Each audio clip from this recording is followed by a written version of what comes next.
but can I sing with the air guitar? And have you noticed my chair becomes more buoyant as the music plays? It bounces around. Oh, okay. Well, good morning. It's Happy Friday to you. Bounces Welcome to around. JP, Kathy, and the crew. And the JP and the Kathy and the Crew Network. We're so excited. Tons of shows coming your way, by the way. Whew. Woo! Kathy said it. Good times. Good times. Rocking and rolling and whatnot. I know we are. We are. And having a good time. Good morning, Corley. Good morning. Good morning, everyone.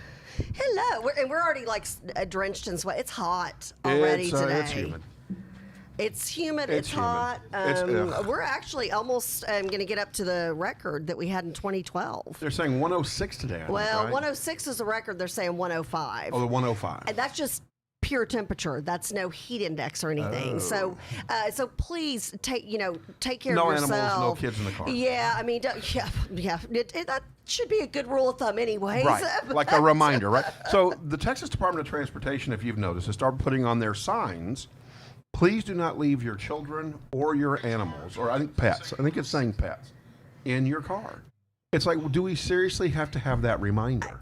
Yeah, obviously, and that kind of just breaks my heart. I mean, I'm so hyper vigilant on this. I would I know with my puppy, walked her super early this morning, going to walk her mid morning, and then won't walk her again until 8. Because the sidewalk gets so crazy hot on a day. I mean, when it's 105 outside in Texas, Yeah. it's brutal. And make sure, I'll throw in this plug for Dr. Clothier and Dr. Dave, and that is stay hydrated. If you're to the point where you are thirsty, which I am right now, Drink, then what does that mean? hydrate. You're too late. You're already dehydrated. Too You're late. already going into dehydration. So take care of your fur babies. Take care of your kids. Take care of yourself. Just be smart today because Be it is smart. going to be crazy hot. Be inteligente. Yeah. Ooh, that was Yes. for our Spanish listeners. Okay. Be inteligente. I took French, so there you go. Can you do parlez-vous français? Oui. Okay, well, tell everybody to do that in French. No, No. I'd have to think and conjugate verbs too early. Oh, can you just say inteligente? No? No. No, I don't even know. No, I don't even know. Is that Do a what, word? Chuck? We are up. Okay. Is that a word? I didn't see it. It's a word. Okay. I think it's a word. It sounds like a word. I got It could be a 4 word. notifications. Good Oh. morning. Yeah, we've got Lee. We've got 4 Good morning. notifications. Cleo. Good morning. Angie. Good morning. Mary. Good morning. Jacob, who's in There studio we with go. us watching. Good morning. Kevin. Good morning. And Jacob can be my friend again, by the way, Why couldn't he be before? because he sent me that spam mail stuff garbage. What? Yeah, they wanted my money, and he almost gave all my money away. Oh. So Jacob wasn't my Poor friend. Jacob. He's like, I will never live this down, will I? No. No, you won't, honey. You know, I know it's only 37 cents, Jacob, but it was my 37 cents. And he tried to give it away to YouTube. Oh, gosh. How does Corley's mic go off? Is there a ghost in the microphones? I don't know. Where's don't I know. want the camera on the engineer. I want to talk to the engineer, and I want everybody to see him. How How we does want Corley's the big mic boss. go off? Yeah, we want the big boss. It's all good. Speaking of Jacob, I got a lot of good feedback on his interview last week. It was really, really good. Oh. Oh, I enjoyed it. I know that. So No surprise. He's very, very natural on camera. And with us, that's no small feat. we actually, boy, no kidding. So God bless you. what you don't know is he and I actually do one-on-one sessions every 2 weeks. Michelle, oh, Do okay, you? There you Well, you're doing a good job. Just kidding. Congratulations. It's all kidding. natural. Oh, it's all natural. All natural. Well, you know what? I got a lot of feedback from the standpoint that Jacob was a younger person and had an opinion, and his opinion was thoughtful, and that was the feedback that I had received. And so, that's like real. that. That's really good. Like that big show today, big show today. Oh my goodness. We're going to bring JP. Dr. Good on here in just a moment Yes. to talk about the commissioner's meeting and what's going on with All education. kinds. I mean, literally, that is a moving target. Everything's changing on a daily basis, is what I'm finding since my son started school on Wednesday. Yeah. Yeah, so you will want to stay tuned and then watch Dr. Good's show on the JP, Kathy, and the Crew Network. Sundays, 8 o'clock Exactly, a.m. exactly. So, good stuff. Good Good stuff. stuff. Well, the school year has kicked off, and sadly, we already have a casualty, a student that has passed away. A Denton Geyer High School I student didn't hear that. was found dead after his cross-country practice.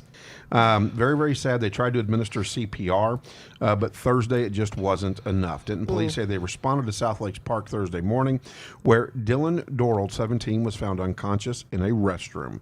School officials says he was found ultrasound after practice had concluded. Doral has taken to the hospital and pronounced dead. Police said no foul play is suspected at this time, and there's been no release as to what's gone on, of course. But our prayers go out to all the students and teachers, administrators, counselors at Denton Geyer High School. And so, God bless. very, God very bless this sad. Yeah, family. very sad to hear that. Interesting COVID fact, I guess. I don't know. I guess interesting is a good word, maybe. Dallas mom transmits Intriguing. COVID-19 to unborn daughter, hospital says. See, and that's been a big discussion point from the very beginning. Can that happen? Yeah, and they're saying that in Parkland Hospital, they believe it is the first case that has actually happened in the United States where mom has conferred or conveyed or passed on, however we want to say it, to the baby in uterine. The mom and the newborn. Utero. In utero, yeah, not uterine. Sounds like a new car. That's okay. I'd like you to buy a don't, uterine. You don't have that body part, so I'm gonna give you a whole pass on that. Somebody would argue with you on that. I'm afraid. You did not just say I did. that. Some people would argue with you on that. Yeah. Yeah. Oh, yeah. Maybe even you. That's funny. Some days. Some Oh, days, yeah. The mom and the newborn baby weren't allowed to see each other for weeks. Parkland believes the infant was infected before she was born. It's the hospital's first delivery where the baby was already infected. Mom and daughter were separated for 20 days. Wendy Figueroa had COVID-19 when she gave birth to her daughter, Alexa, on May 2nd. Alexa was born premature and was immediately separated from her mother. Wow. Here's a mom who's sick and cannot see her baby, said Marjorie, Senior Vice President of Nursing for Women's Infant Specialty Health.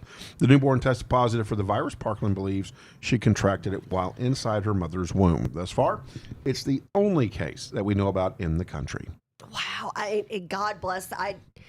That's so bad for a mother and her newborn to be separated. That's golly. I don't. It's one of those things. If you already both have it, then can you get it more? I mean, at that point, let them quarantine together. Right. I mean, I don't know how I you can can be understand worse. if maybe you need to pump your breast milk and then start breastfeeding after, and this would be a question for Cleo. And then after you're negative, then you could breastfeed for officially.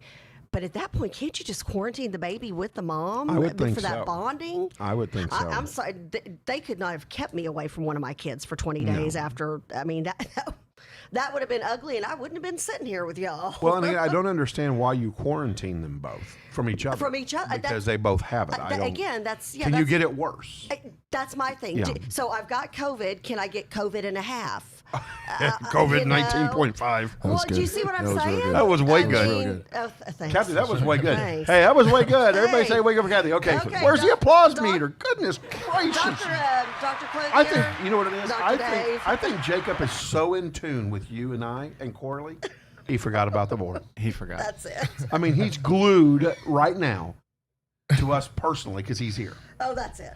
That's it. He's just into That's it. it. So I just got to say on that, that's a 2.0 or 1.5. Oh, there you go. but- But I think we're really conditioned to think There it the is. worst about COVID. Yeah. So like anything can happen. Next thing. I mean, I don't know, and I'm not.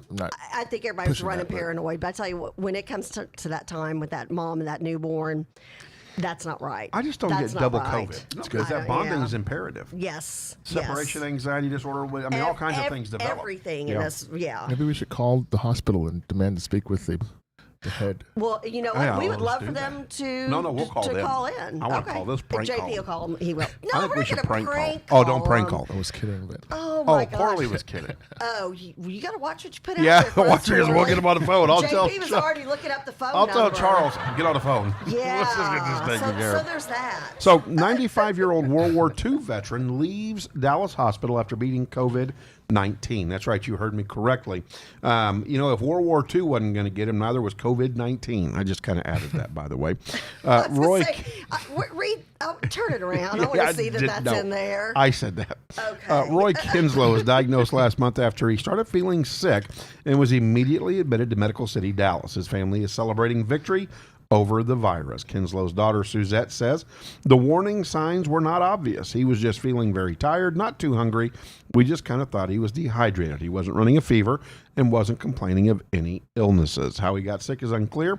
His family says he doesn't leave the house except for doctor's appointments. And so, again, it's interesting how some people are affected by COVID-19 and others have almost no symptoms. And I think you don't know until you get it. Yeah. So World War II, right? Was it World War II? Yeah. Yeah, I mean, I think you said it perfectly. Yeah. Those guys are like, I mean, my dad told me the story about him walking through the snow 2 miles. Oh. I don't think he did that. But, Oh, you don't. Yeah. It sounded good. I've done that. But I think it's a mindset. Uphill and downhill. Yeah, uphill both ways. Yeah.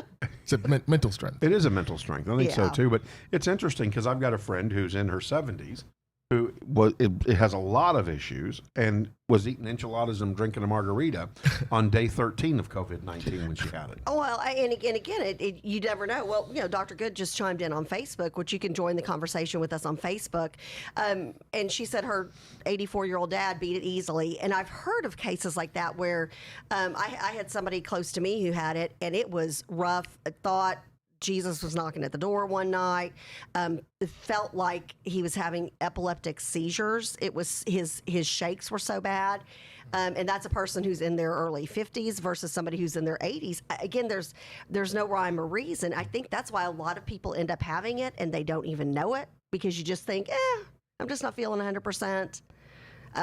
Or they don't have signs at all. I don't know. God knows what's up. That's all I know. I heard like a couple months ago, that someone had COVID-19, but they had also had the Spanish flu back in 1918, and they recovered from both of them. Wow. Yeah. See, now I hadn't heard that. Yeah. Wow. So that just that kind of was an seems like an interesting episode of The Twilight Zone.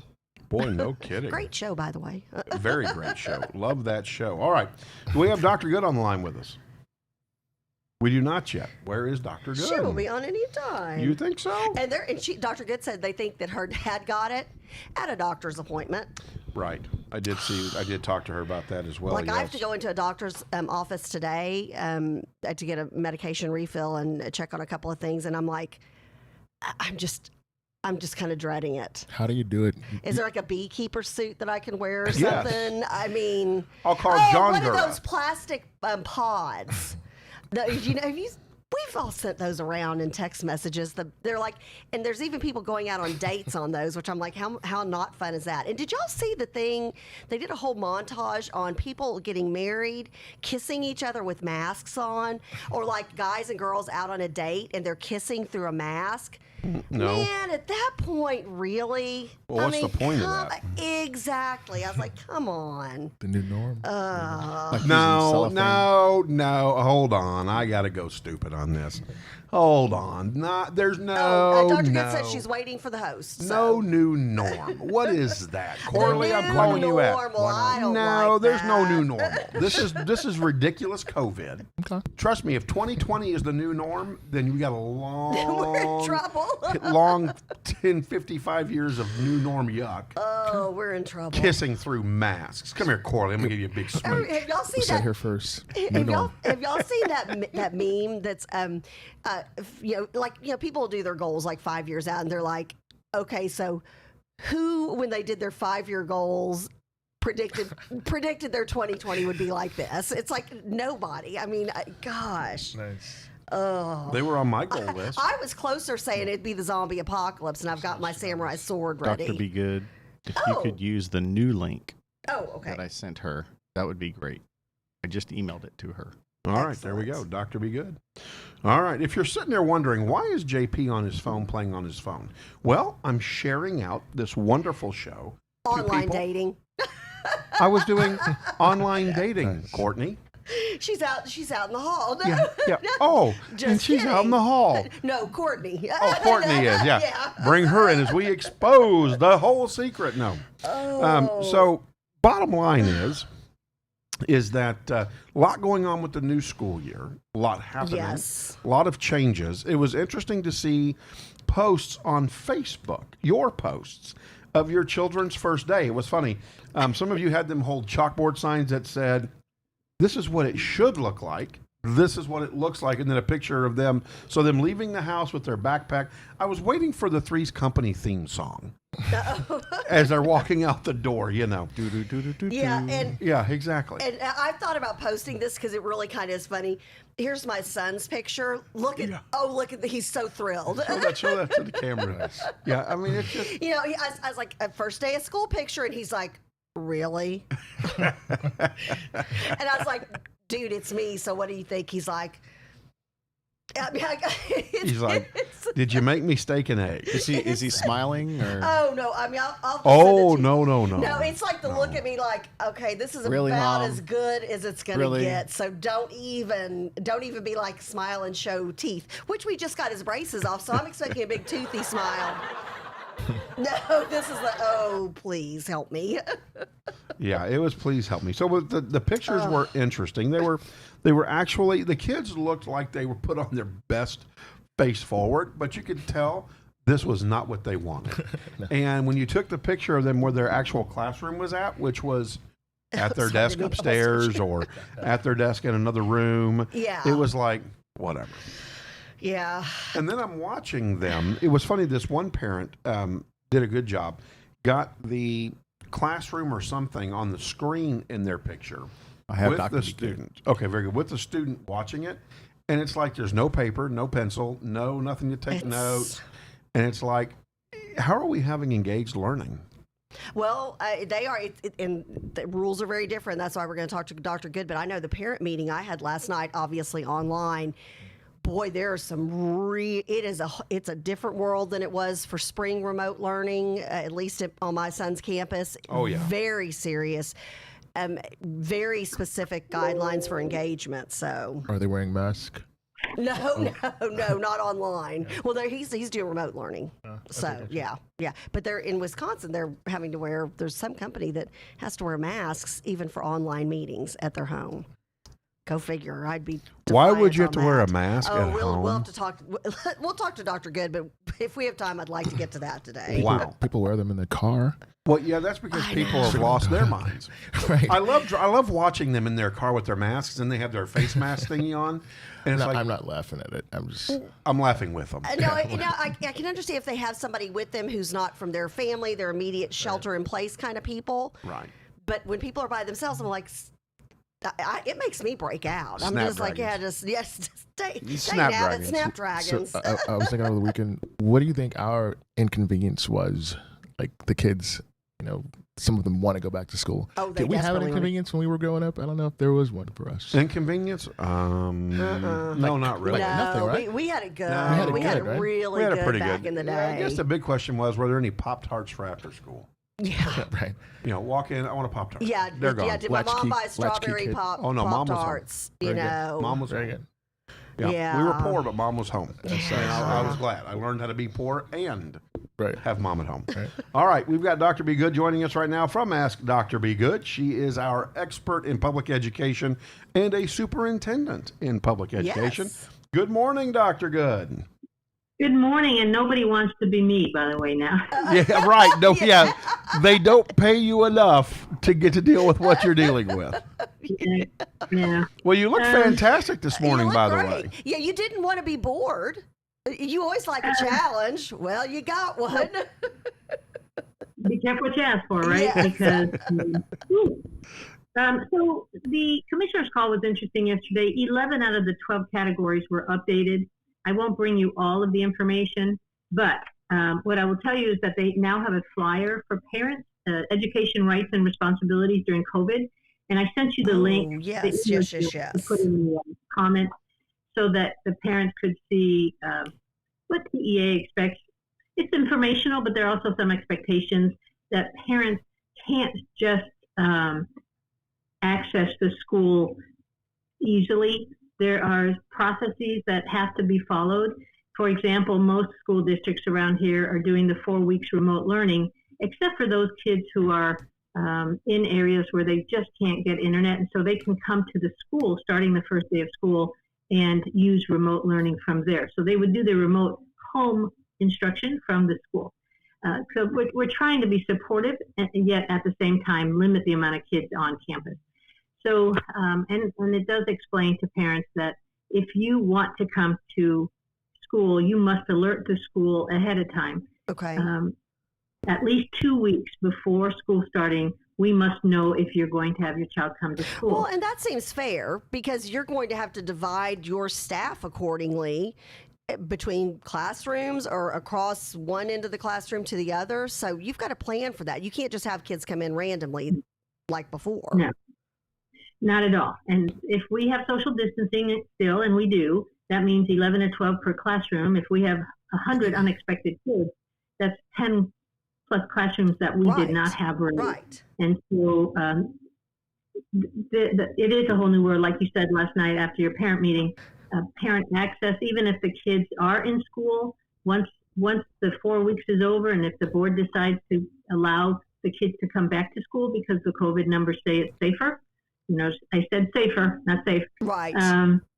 Then even then, volunteers, parents will have very limited access. The days of coming and eating with your child, they're gone right now. It really is heartbreaking. As a matter of fact, we were encouraged to go to a link and it's a new way that they're monitoring volunteers. I'm sure it's some new safety issues, which I'm good with all of that. But boy, it was in big, bold letters. Do not expect to volunteer on your child's campus anytime soon. This just prepares you for the day when that possibility opens up. Very careful in their choosing of their words. That's right. Dr. Good, just a quick question for you. Yes, sir. Can she hear me? Oh, yeah, she can hear me. So you were saying... Magic. It's a microphone. Just that's what that thing is in front of you. We're saying this to the singer. Can you come into the studio and help me with these two? Can you do that? I'm just kidding. All right. So the question is around, obviously you expert, and you've been doing this for a while. So what do you think the threshold is of people actually following the rules down the road? As parents aren't always the most, well, parents are great, but you think it'll be okay? We're difficult sometimes, Corley. Yes, we are. We know it. I think that enough PR has gone out, is going out, and will continue to go out about safety practices when it comes to school. And I know that because we have almost 1,700 kids, and so that means we have literally over 1,000 parents, that one or two may make the attempt to try to eat lunch with their child or something. And our staff, as will be every staff in Texas, will be trained to handle that possibility with grace. But I think it would be less. I think we all understand that we're still in shutdown mode, right? And that things just aren't the same, and parents' rights aren't the same right now. And I don't want to say that it's forever, but for the time being, the only way we can keep, especially our older our adults at school who are older than kids, keep them safe is by limiting the amount of people who come to the building that don't belong there. All right, let's take a quick station identification break. It is currently 7:53 here in the Dallas-Fort Worth area. You are joining JP, Kathy, and the crew. We come to you live Monday, Wednesday, and Friday from 7:30 to 9 o'clock right here on the JP, Kathy, and the Crew Network. Also, you can join Dr. B. Good, who's joining us right now on Sundays for her show at Dr. B. Good, and she is fantastic, giving us all the up-to-date information that we can handle, especially in these times of education, because it's definitely a different time. Dr. Good, did you have a commissioners meeting this week? We had it last night, and so the flyer came from there. We also had the PPE update, which some of your listeners might be very interested to see the actual money and amounts of the personal protection equipment that's being bought by the state and sent to the schools. So I sent you that link to put in the comments as well. Your text is at work. And then another thing that was new was in the general support section was the discipline guidance for DAEP. Now you know what that is, but not everybody does. Right. The Discipline Alternative Education Program has now its own section because some kids misbehave in Texas, and ISDs especially use the DAEP to send their more troublesome kids to be rehabilitated in a DAEP. And so there are now rules around that. And guess what? Those rules didn't change from before COVID. It's gone online. And so parents are asking, hey, my kid is supposed to go to a report to DAEP. Can he just report in since it's remote learning and he's still home? And the answer is no. The kid still has to do remote learning with DAEP teachers because they have a special curriculum for kids who need to be taught maybe to be kinder, gentler. And so they have now several pages on making sure parents understand that there are still statutes that must be followed around that. What about testing? I'm sorry. Go ahead. I'm sorry. Yeah. It's, what about testing? I think there, or is there like testing at the beginning of each year, and is that going on regularly this year? So that's a local district decision, and yes, most districts can hardly wait to test these COVID gap kids because they're so anxious to start doing something about the COVID gap, right? But we do encourage, and I encourage districts to wait until about the 4th week of school because we are in a different environment now, and we want to send a different message to kids. We don't want to say, hey, even though we're in Struck Learning, we still are going to treat you like the old days where we're going to give you a test that's going to be really a heavy test the second day you come to school. What we want to do is send a message of, hey, we want to ease you into this transitionary time. And even though you've been remote learning since late March, we've gotten better at it. And we want to show you how much better we are at remote learning. And we want to ease you in and have you be engaged and like what you're doing. So guess what? You'll keep coming and you'll keep getting online because that's how schools now get paid. It's true. And so that's one of the changes also was answering questions around that asynchronous learning and attendance. So parents are asking, so if I don't have if my child does not hand in an assignment on Monday, but he hands that Monday assignment in on Wednesday, can he get credit for Monday for being present? The answer is no. Remembering, I keep saying it, but we always have new people in the room or in our audience. So there's 3 ways, and most districts are doing asynchronous, right? There's 3 ways to get paid, for a district to get paid and for a child to be counted as present. One is to get online. That learning platform recognizes the child and counts them present. That's one. Number 2 is engages with the teacher. Even if you don't have internet at home, it crashed, your computer broke, if the teacher and you are communicating by phone, by text message, some instructional thing that's necessary to know today, then that counts as present. And the 3rd way to be counted present in asynchronous is to hand in your assignment before 11:59 p.m. Okay. So you have until midnight. And so what the teacher does the next day is she'll go back and look at those students that she wasn't able to count present during that Monday. And on Tuesday, she'll go back and look at Monday and say, oh, yeah, so here's Juanito and Jamal and Mary. They all handed in assignments before 11:59 p.m. And so we get to count them at present for Monday. And so another question that came in said, hey, what if my gifted student finished and completed a week's worth of tasks and assignments by Monday? Does he get counted present for all week? No. No, we can't gyp the system. The system says you have to be in school every day. And so we have to be able to count you one of those 3 ways, or your child will be, at least in our district, having a chat with Judge Payton. Right. There you go. Yep. Well, and they're very serious about it. One of the things they mentioned last night was the kids who have anxiety, and I didn't even think about this, but a lot of people, I guess, they don't feel comfortable with their image up on a Zoom meeting. And so there are some kids who are like, I don't want my face up on a Zoom meeting where my friends can look at me online. I think there's some, anxiety over that. So they said, hey, you can't get around that. You have physically got to check in so the teacher can see that's you, that's your face, and it's real, and it's not some kind of hack into a Zoom system. So they're very serious about it. So, Dr. Good, 30 seconds. In a cap, what should everybody get ready to do? Oh. Well, we're getting ready to open school. Some already have, but it's the first 4 weeks remote learning, except for those kids who absolutely must be at a building doing their remote learning because of either their parents are essential personnel, first responders, or there's absolutely no internet in the home. So, that's our new world for the time being. The next big question will be, in the middle of those 4 weeks, districts will be deciding whether they're going to continue going 4 weeks, another 4 weeks, and if so, they need to get input from parents and teachers before going to the board and getting that approved. All right, Dr. Be Good, thank you so much. You can join her live on Sundays from 8 a.m. to 9 a.m. right here on the JP Kathy and the Crew Network. And she'll go into more detail about this, and she can answer your questions. You can send them to her on her Facebook page or on our Facebook page or through YouTube.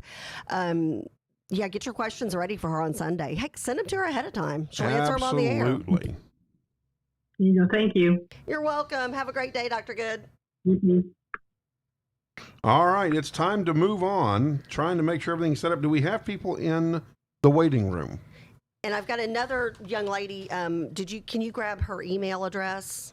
Imani is going to be able to join us. She is? I do not have it. She's got a client call right now. I think she just sent it to us in Messenger. Okay. So I think well, she's do going you to be have able it? to. I think I do. I'm going to try to send it to Charles. I'm going to try to send it to our group. So. All right. Let's see. Okay, so right now what we're getting ready for is the conversation. Last Friday we had Chad Green come on. We have our nice young man. We do. He's going to be with us as well. And so, but right now we've got coming on. Catherine and I got to reboot again. Rewind. Okay, let me try this again. So Soundboard issues. No, it's John issues. It's Kathy interrupting Kathy John. jumped right into the middle of a thought process. Go wait. We have another guest in studio. Yeah, I haven't forgotten about Colton. So, are we all? Can I play? Okay, you do it. I don't want to do it. No, you go right ahead. You're doing a I'm lovely gonna throw job. a tantrum. I've got a uterine. I'm throwing a tantrum. Okay.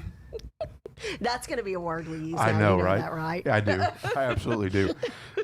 So, yeah. Last Friday, Chad Green came on, a conservative activist in McKinney, and talked about his experience at the McKinney Council chambers, some of the other people that were there, their experiences, his experience at the statue, his experience with police officers, and his deep concern for for where McKinney was going and how things were impacting the city of McKinney. The safety of the people in the communities and things like that. Absolutely. Yeah. Well, and again, even more impacts, economic impacts, social impacts, all of those things.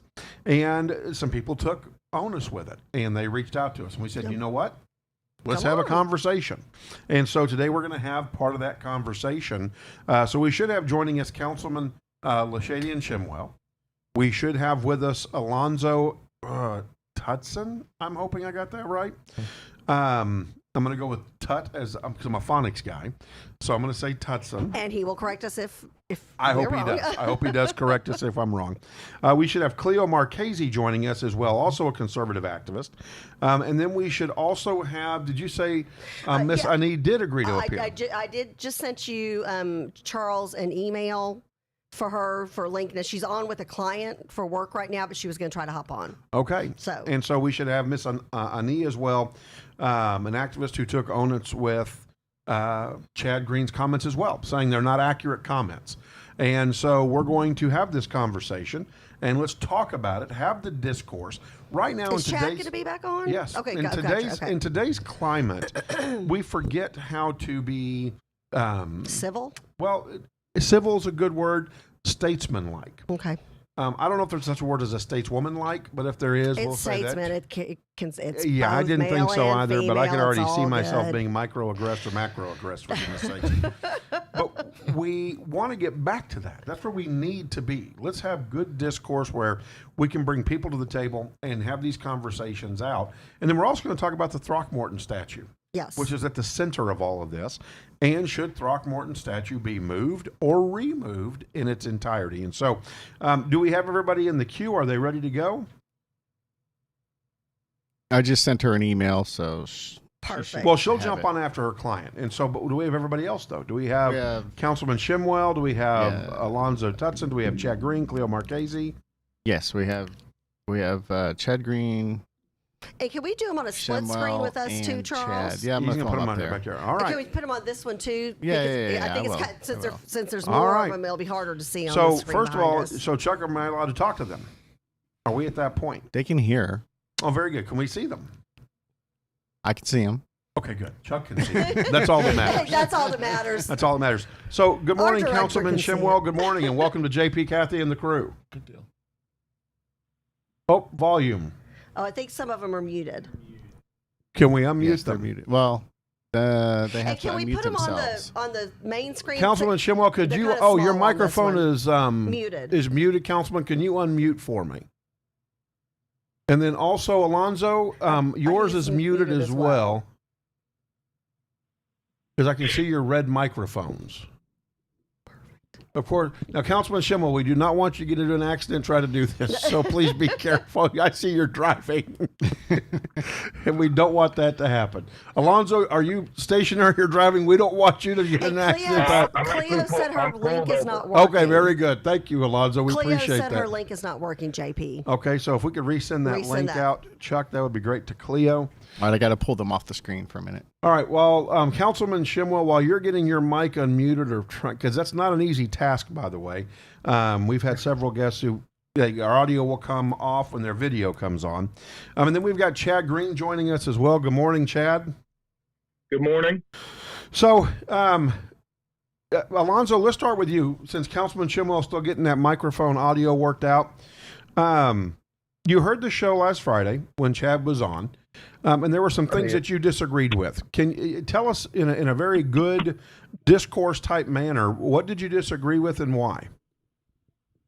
I disagreed with those out there at the City Hall being labeled as Black Lives Matter and Antifa.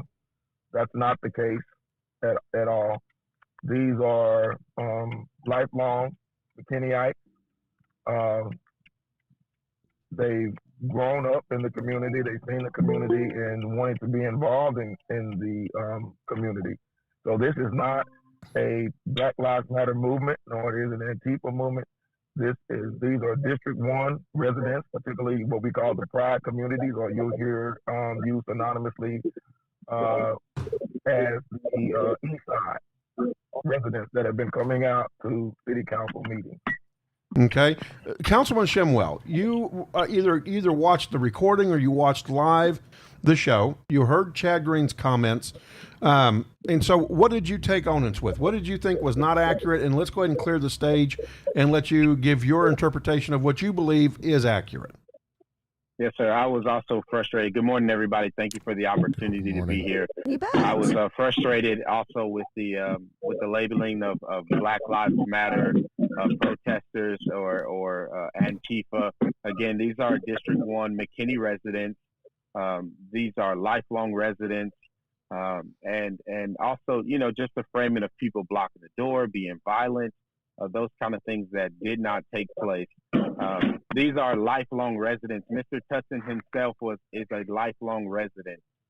His son, being one of the organizers, is a lifelong resident of McKinney. And so when we say Black Lives Matter, and when residents say Black Lives Matter, we're just saying that our black skin matters. We are not members or paying members or of the Black Lives Matter organization. And so we can't paint everyone as BLM just because someone says that their life matters. And so we're not going to paint everyone that carries a gun. Also, people that were out there who were exercising their Second Amendment rights, you didn't label them as NRA members just because they were carrying a gun. So we don't label everyone as Black Lives Matter members just because they're saying their life matters. And so I took onus with that. All right, Councilman Shemwell, thank you. Chad, you've heard now what Alonzo and what Councilman Shemwell has said. Anything you'd like to say in response to both these gentlemen? Yeah, I would say that probably most of the people down at the council meeting inside the chamber are from District 1. And I have no problem. In fact, most of them have really, really good arguments that you have to consider. but that's not really the group I was referring to. The group I was referring to is the group that always comes up after the police leave. They come up. This time there was about 20 of them. They all had rifles and they all had body armor, and they were trying to intimidate and even threaten people at the statue. They threatened me to try to cause me to lose businesses or to impact my business. But I don't think those people I'm referring to are part of District 1 or McKinney Act. I think they're from well outside of McKinney. And when I confronted them, they said, I don't know anything about Black Lives Matter, and then began to tell me how Black Lives Matter is structured.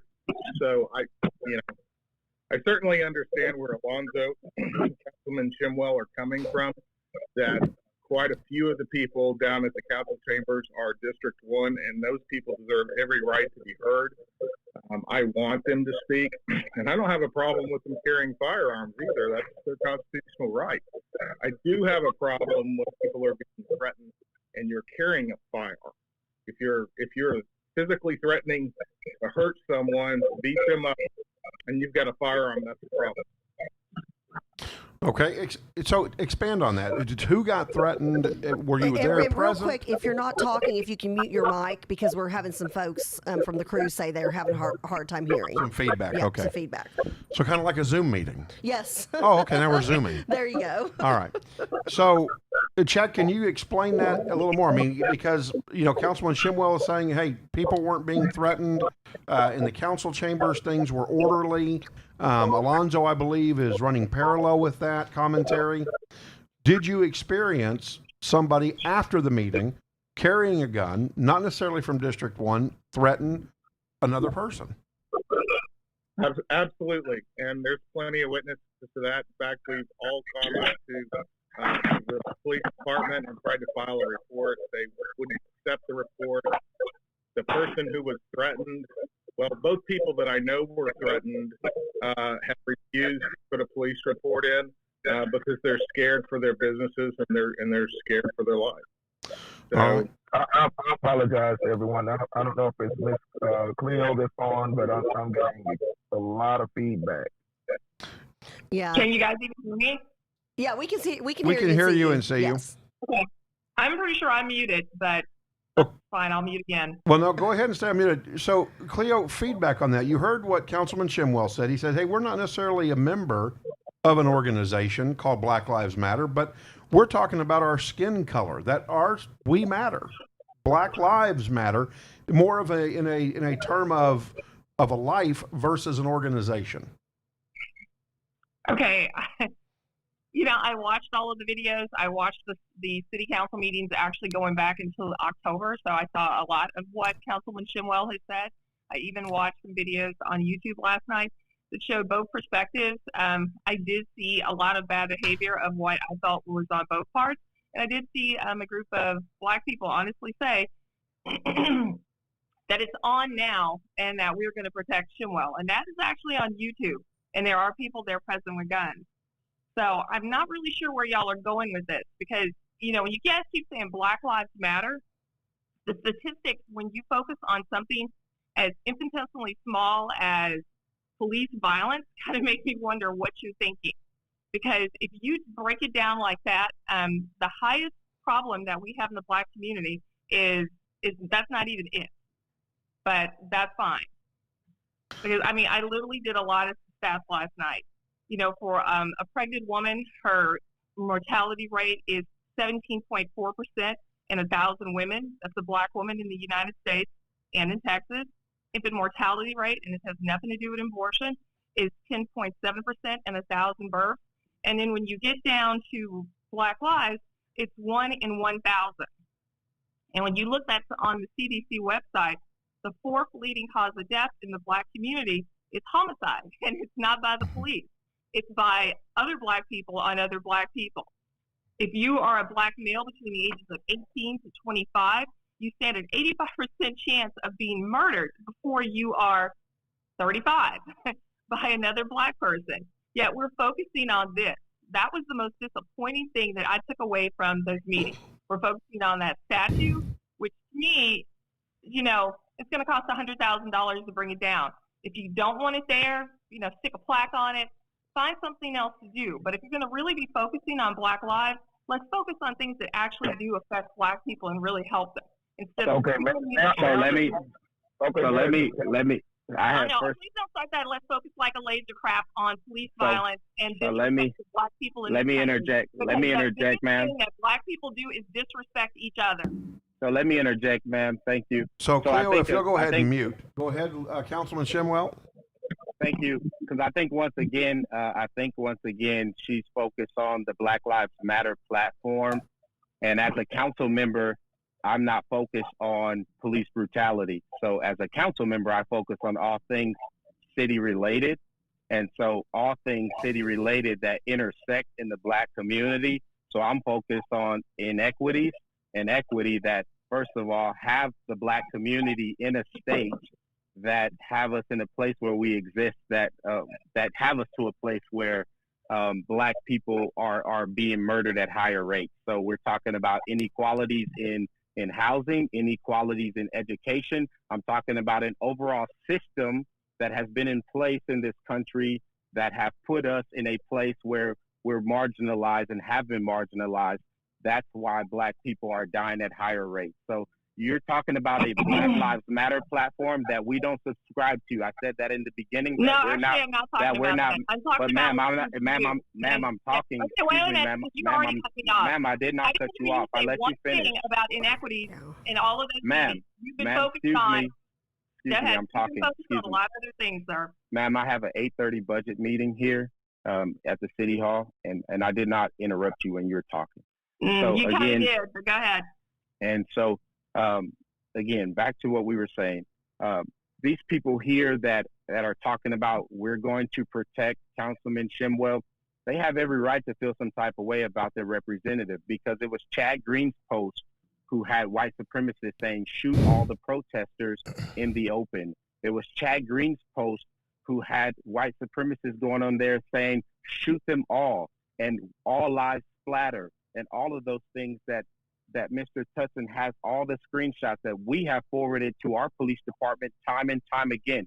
So when Mr. Chad Green gets on here and says that he's concerned about citizens, I did not see Mr. Chad Green show any concern for lives on his own post when white supremacists were talking about shooting people in the open. So there's a hypocrisy there.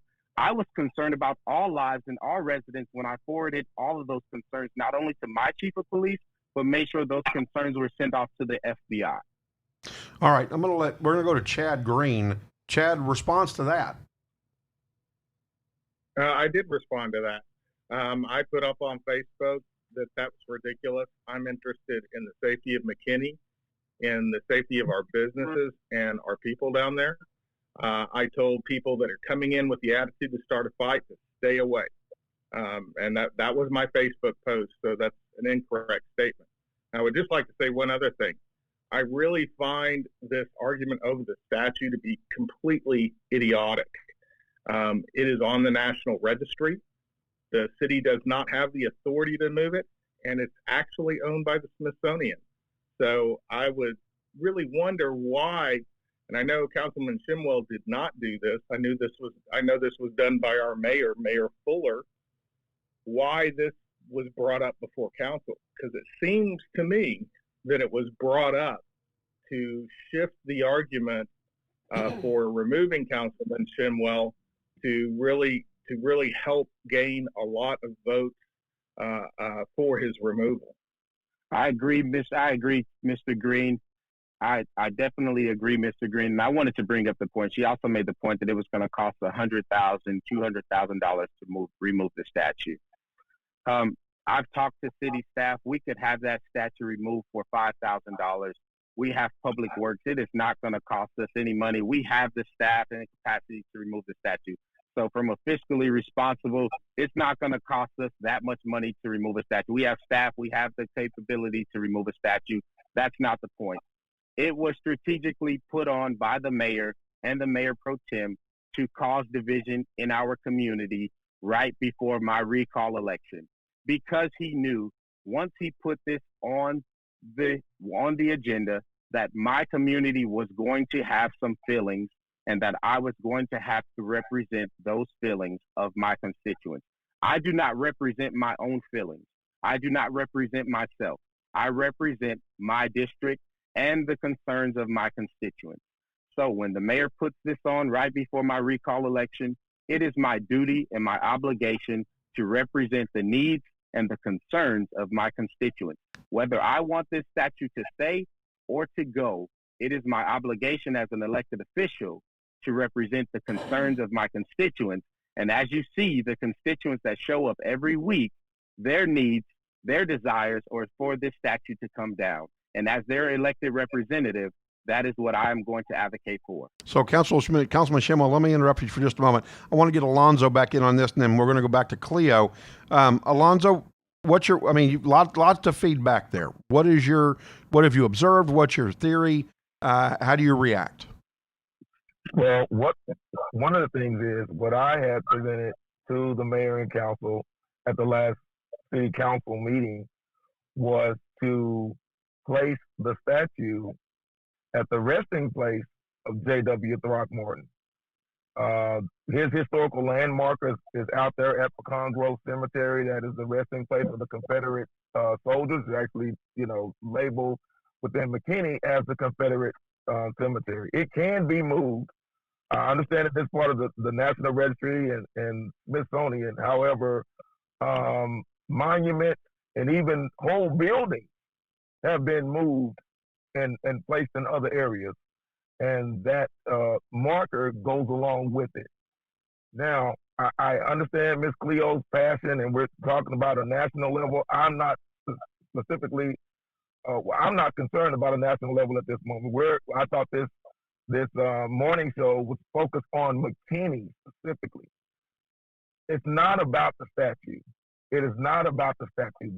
The statue is symbolic, but it's deeper than that. As Councilman Shemwell, if I could kind of piggyback off the things that he was saying, Highway 5, McDonald, creates a food desert.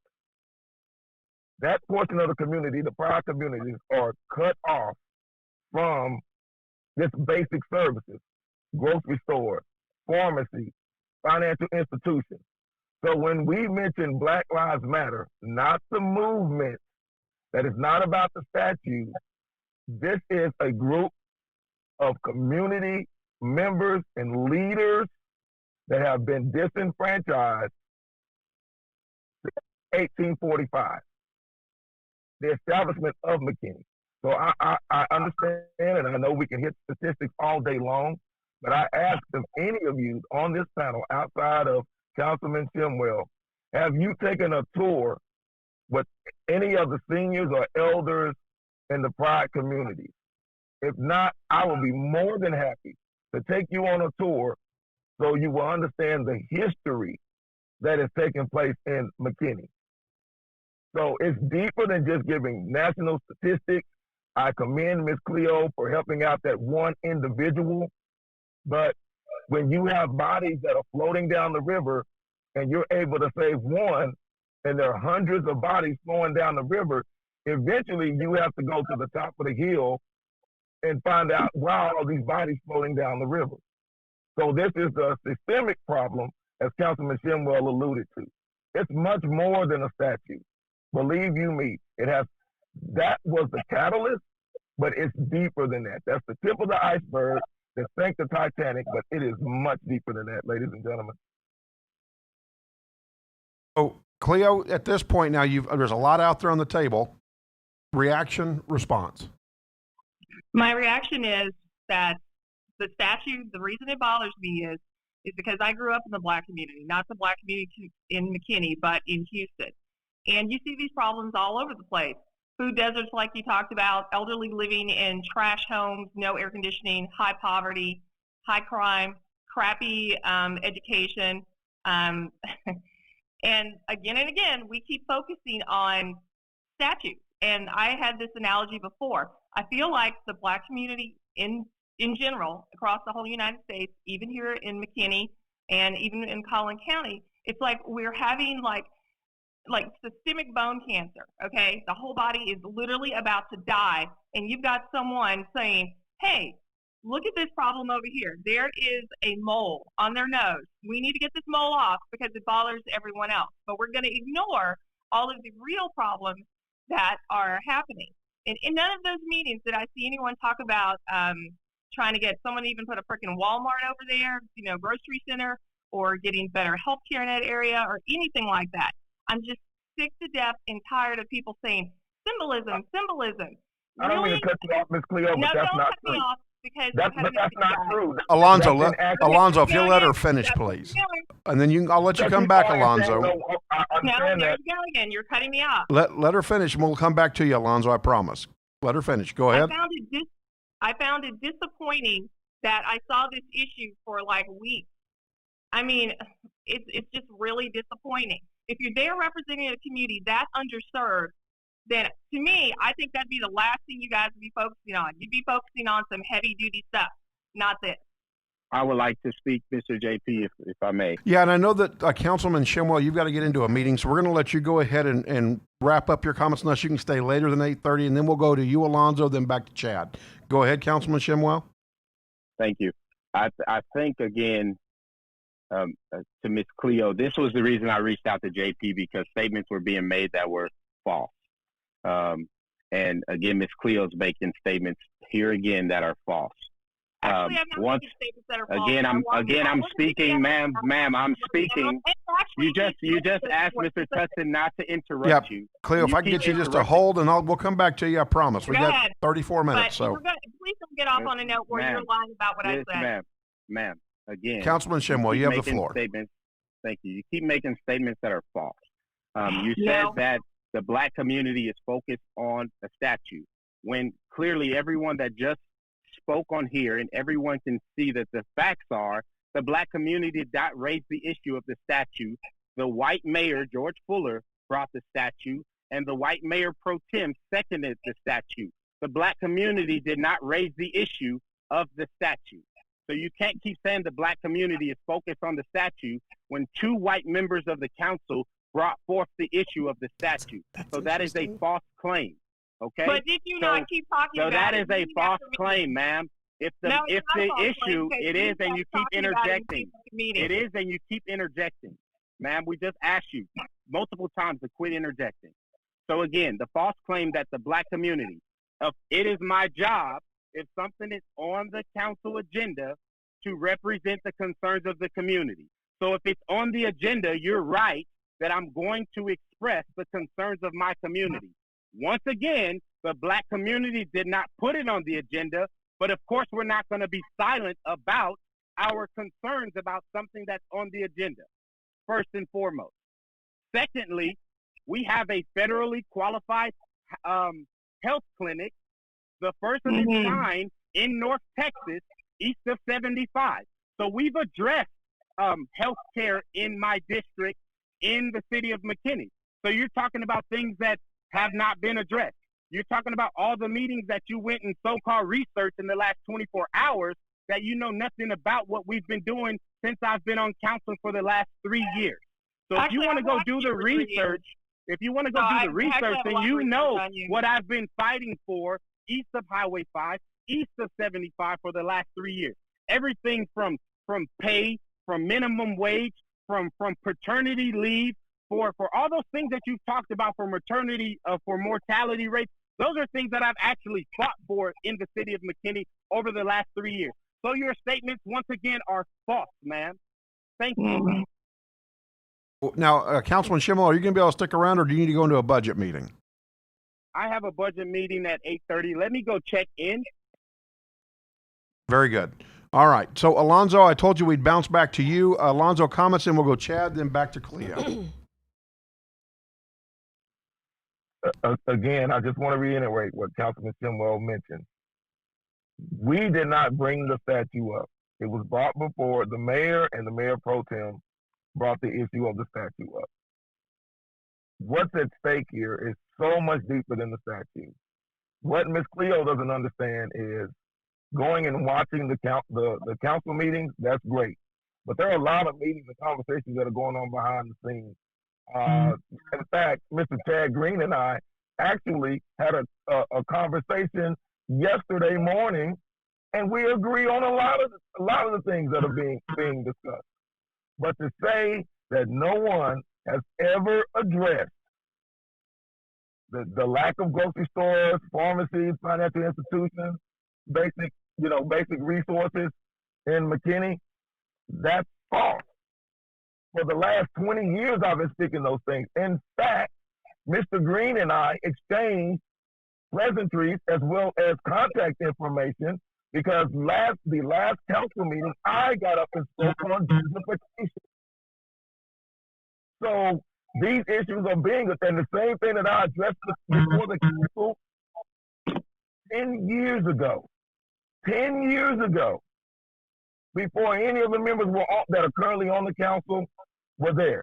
None of the only staff member that's still there is, I apologize, my phone is kind of acting wacky here. I don't know if can you all still hear me? Yeah. Yeah, we can hear you. Okay. Yeah, I was trying to go from my headset to my Bluetooth in my car. And I've addressed these things. And if you like, Mr. JP, Miss Kathy, and the crew, I'll send you the video showing you from 10 years ago. And so what you're seeing is the result of we've gone and had these conversations with previous administrations. I shared this with Mayor Fuller just this weekend. I shared it with him before. Is what you're getting is we have gone administration after administration in the city of McKinney to discuss these issues, and I'll get to it. Or we're trying, or we need to incentivize someone to get to a grocery store, but yet the numbers show that District 1, specifically East Side or the Pride communities, would not only support a business, a grocery store, but it would thrive in that community. So when we're talking about basic issues, when you have convenience stores and dollar stores where families are trying to grocery shop at a 7-Eleven or any type of convenience store or gas station. So this leads to other issues. It is not about the statue. I say that before and I say that again. Anyone that's thinking that it's about the statue, you are sorely mistaken. So again, I'm going to yield the mic, but again, it's having these conversations that Ms. Cleo may not be privy to, and coming from Houston, I get it. But being born and raised in McKinney, we know the issues that are going on in McKinney. And this is what's happening is those that don't understand the history of McKinney and why. And why I say again, the statue symbolizes a lot of things for us. And what you don't see outside of city council members, city council meetings, you don't see Black people in McKinney going and shopping downtown. If you do, they're from out of town or they're new to McKinney and don't know the history. That's what I thought this conversation was going to be about, is about understanding the history and the culture of the city of McKinney. So it's much deeper than the statue. All right. Well, and Alonzo, myself and JP and Corley's one of our partners and a member of the crew, and then Charles, if you'd like to go with us, our other partner, we'd like to take you up and we'd like to take that tour. Are you okay with giving us a tour, and we might even open it up on one of our social media sites? Without a doubt, it would be my pleasure. Okay, because I hear, and I'm happy to hear you saying that this isn't about the statue, because I some of the facts when it comes to Throckmorton, and for one thing, he's in plain clothes in the statue, correct? He's not in his uniform, military uniform, if I'm remembering correctly from having seen it over the years. This was. I'm sorry. And with the scroll in his hand. Yes, okay. So he's not in military uniform. Okay. Yeah, he was a Democrat. He stood with Houston against secession from the Union. He was not a supporter of states' rights and was one of only 8 to vote against the secession of Texas. And so I think there's some very interesting history, and I think this is an opportunity for us to move past the discussion of statues, which it seems like that's what everything has become about not in McKinney, not just McKinney, but in the country. Let's express the importance of teaching history, and let's go back. And what I hear you saying, Alonzo, over and over is, as a longtime McKinney resident, and you've got family who still live there, you've raised a family there. I think it's a bigger discussion. And one of the things and I've kind of popped around to some of our different social media feeds to see what people are saying. And one of the things we're trying to bring together here on this show, and we're very, very, we thank the 4 of you so much for being with us today, and we hope we can continue to have y'all on to open up this discussion. I know everybody's gotten heated and emotional, but this has been a conversation where I think we're starting to kind of move past the issue of the statue, because again, like you said, that's not what this is about. We're looking at the bigger picture of how do we help our fellow man? How do we bring humanity and discourse and respect back into these conversations? And I think if we can lead the way here in Collin County for the rest of the nation, wow, the thought of that gives me chills. So, and let me clarify real quick, Alonzo. You keep going back to, well, I think we're talking about the social and cultural issues in McKinney. This conversation came about because there were claims made that Chad Green had made inflammatory statements that were untrue. And I wanted everybody to have the chance to come on and talk about that and break it out into the air so we could get it cleared up. And one of the things I guess I'm going to come back to, and it's not gone addressed really directly, and I'm going to come back to you, Councilman Shemwell, if I may. And thank you, by the way, for coming back and joining us after you've checked into your budget meeting. We know you've got to get going. But Mr. Green has said that there was an elderly gentleman who was accosted by not somebody in District 1, but somebody that's an after the meeting kind of deal. He tried to file a police report, and the police report wouldn't be taken because he was accosted. And Chad, clarify for me, was he assaulted or just accosted and threatened? So I would like to. Did you say Mr. Green? Yeah, you just give me just a second, Councilman Shemwell. I want to clarify my statement to make sure I'm accurate. He was threatened with being beat up. The guy started taking off his body armor, handed his friend his gun, and was starting to come at the gentleman, and then his friends held him back. And then the other case was a gentleman leaving his place of business. His car was stopped, and he was told, I guess you went down the wrong road.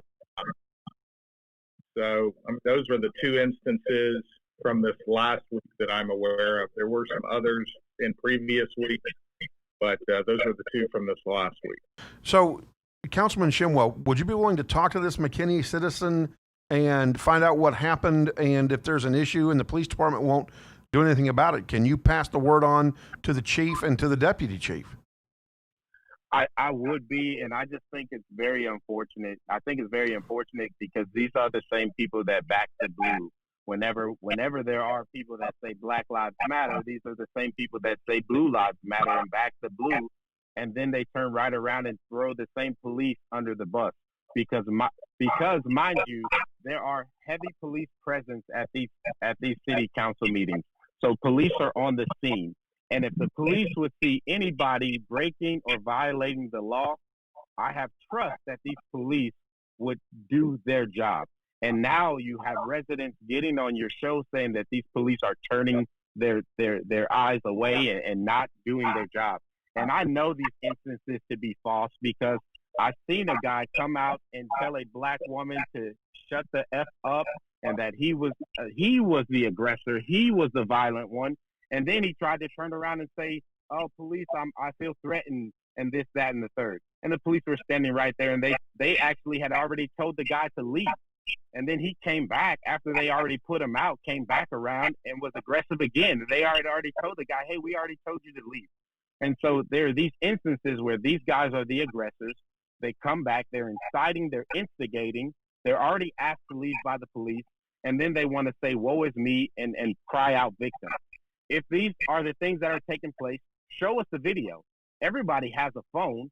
If these instances are taking place, everyone's live feeding, show us the video. Show us the proof.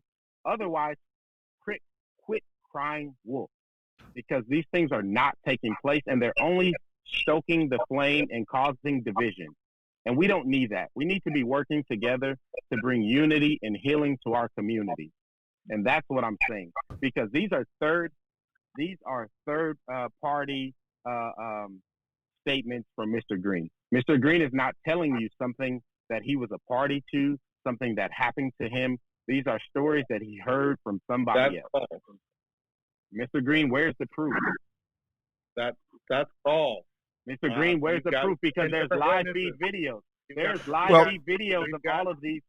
We've got 10 witnesses there. The Where lady is that the was taking the video, the lady that was taking the video had to call 911, so she had to stop the video. It is on record. There were 2 911 calls from us.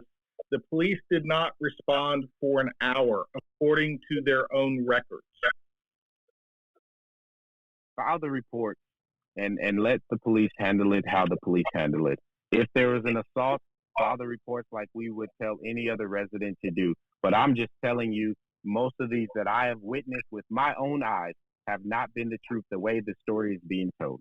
So, first of all, I want to personally thank everyone for coming out and being on. I think it's a really very important conversation, and I won't be long, but there are a few really key points I want to throw out there that I think that's not kind of mainstream, but also I want to congratulate all of you for serving, Councilman. Thank you for serving, and Alonzo, your past service and your work. And so the first thing is there's a lot of this conversation is happening on every channel, on every major network. And essentially, since the entire world are now, every individual has become a journalist. It's happening on Twitter and everywhere else. And I find a dearth of kind of understanding. So this weekend, I was thinking about what Chad said and what the councilman's saying now. And there's obviously it's different purview. I think the only book that we can get several different views on is probably the Bible, like Matthew, Mark, and they're all really saying the same thing. But I'm not being cavalier about this, but I think the first point is, so why is there such a big difference around what happened so I grew up in Brooklyn, and with 5 brothers and one wonderful beautiful brother and 3 beautiful older sisters, and there's a lot of chaos in the house sometimes, and a lot of times I talk to my sisters now. One of them is about to get her doctorate, and I'm like, Lori, stop being so emotional, just tell me the facts, and I think that when I heard the tape, I watched it completely, and there was a lot of ruckus going on in the back room, I came from a really strict household, and I'm probably a statistic on the other side because I got out of Brooklyn, and but it's possible, so there could be a very good disparity. We talk about disparities. There's a big disparity in perception. And I'm just waiting for someone to say, this isn't the first time this has happened in the history of mankind. We're going to get through this. I'm waiting for someone to step up and do that. And I'm not I'm a little on the I guess wary side of that happening, with all that's going on. The second point is. People are listening right now, but I certainly don't think that. So let me back up. So 55 people died last year who were unarmed by the police, and 9 of them were black. And so over the weekend, I'm with some friends, and we're talking about these stats, and I think that's really cool. To have that information, Washington Post actually has a great article on it right now. But this stuff is kind of rampant. So let me take that back to there's more. There's so much more that we need to talk about.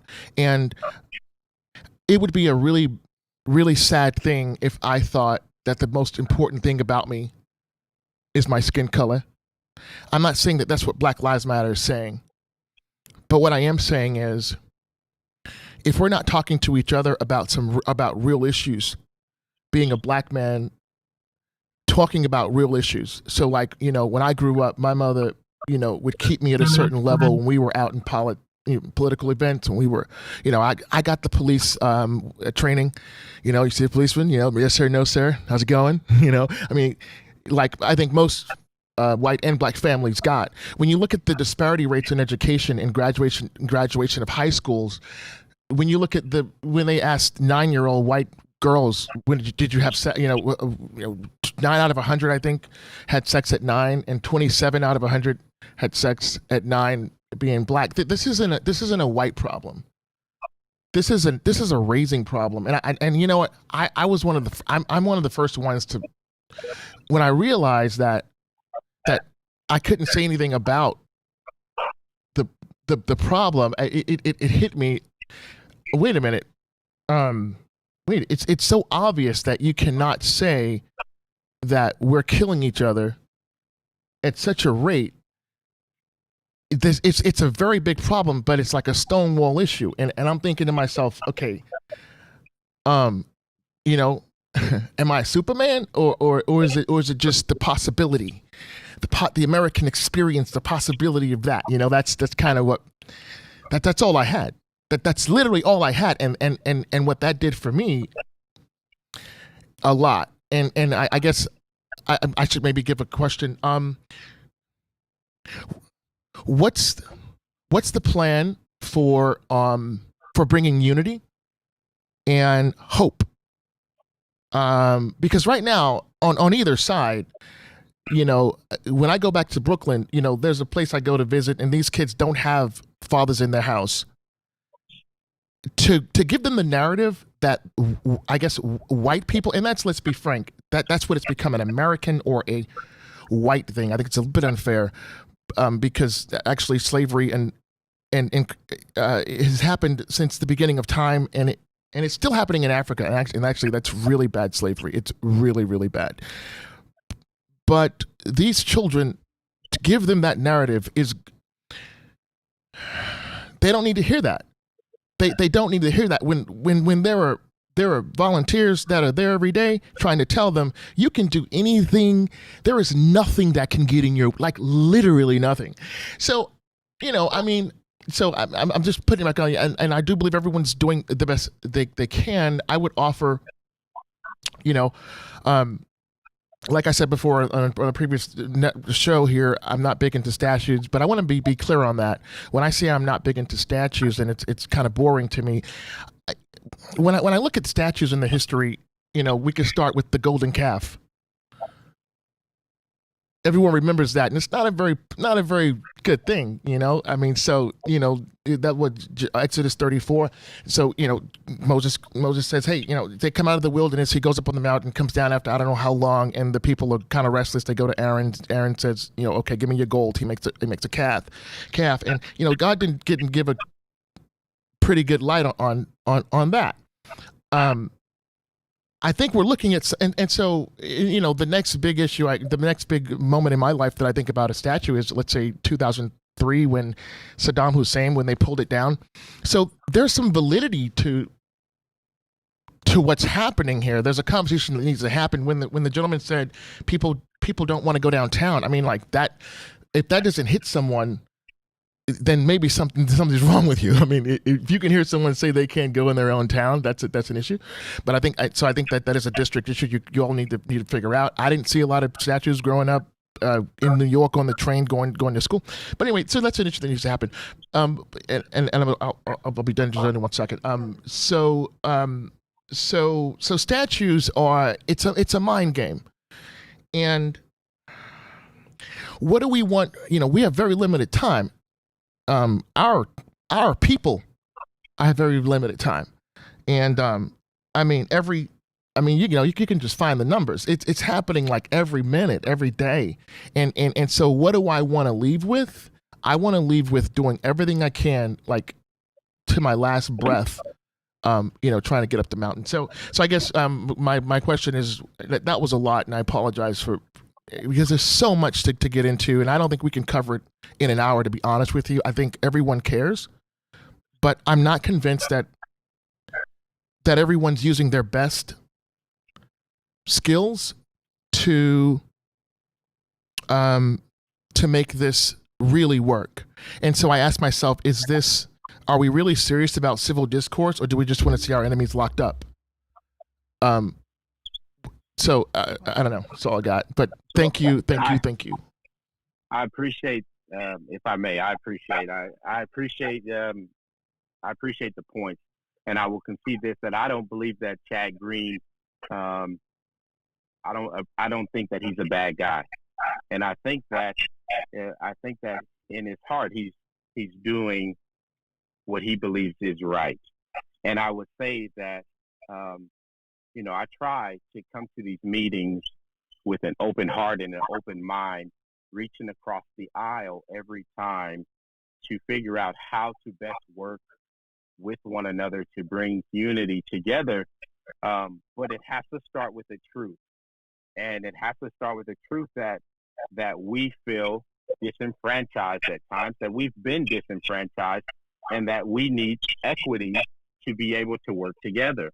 And I can say that his truth may not be my truth, and that the way that he perceived the situation is his perception, and that's his truth. And the way that I perceive the situation is my truth. And that somewhere in the middle is the actual truth. And maybe he felt threatened, and maybe the people that he were with felt threatened. And so that we can concede that the truth is somewhere in the middle, and that it doesn't take away from his truth. And we still have to work together. And so I appreciate him for speaking up and still being able to reach out to me and have a civil conversation. And that's what it's about. And that's what I try to reach out to the mayor every time. If you go back and watch those meetings, I tell him, I said, Mr. Mayor, if you and I can't work together and figure out how to agree to disagree civilly, how do we expect our greater community to do it? If the two of us can't do it, how do we expect the 200,000 people that we represent in the city of McKinney to do it? That's the first part. The second part is, talking about the statue, talking about, the young lady said that, Governor Throckmorton was a Democrat. Well, we can't let that hang in the balance, because the Democrats were bloody at that time. That was a different party. They were bloody at that time. That wasn't the same party. And yes, he was for secession, but that was for economic reasons. But he was also against the 14th Amendment. He was also against equal rights for Black people in this country. He was also against equality under the law for Black people. So we let's not paint this picture on this show that he was a great guy because he was for staying in the Union. Those were for economic reasons, not for moral reasons. So Governor Throckmorton, that is true. We have the history. We're not going to debate. We don't have enough time to debate that right now. But, Governor Throckmorton was against, and every history will show you, he was against the 14th Amendment. And they refused to ratify the 13th Amendment, and he was removed from his governorship for not protecting Black people. He did not even get to stay governor throughout his whole term because he was against protecting Black people and against the 14th Amendment. And so you get back to McKinney and what that means for McKinney, because ultimately this is a local conversation. When you know the history of McKinney, Highway 5 was the divider of McKinney before 75 was put in. Black people were not allowed to cross over across Highway 5 historically. They were not allowed into downtown.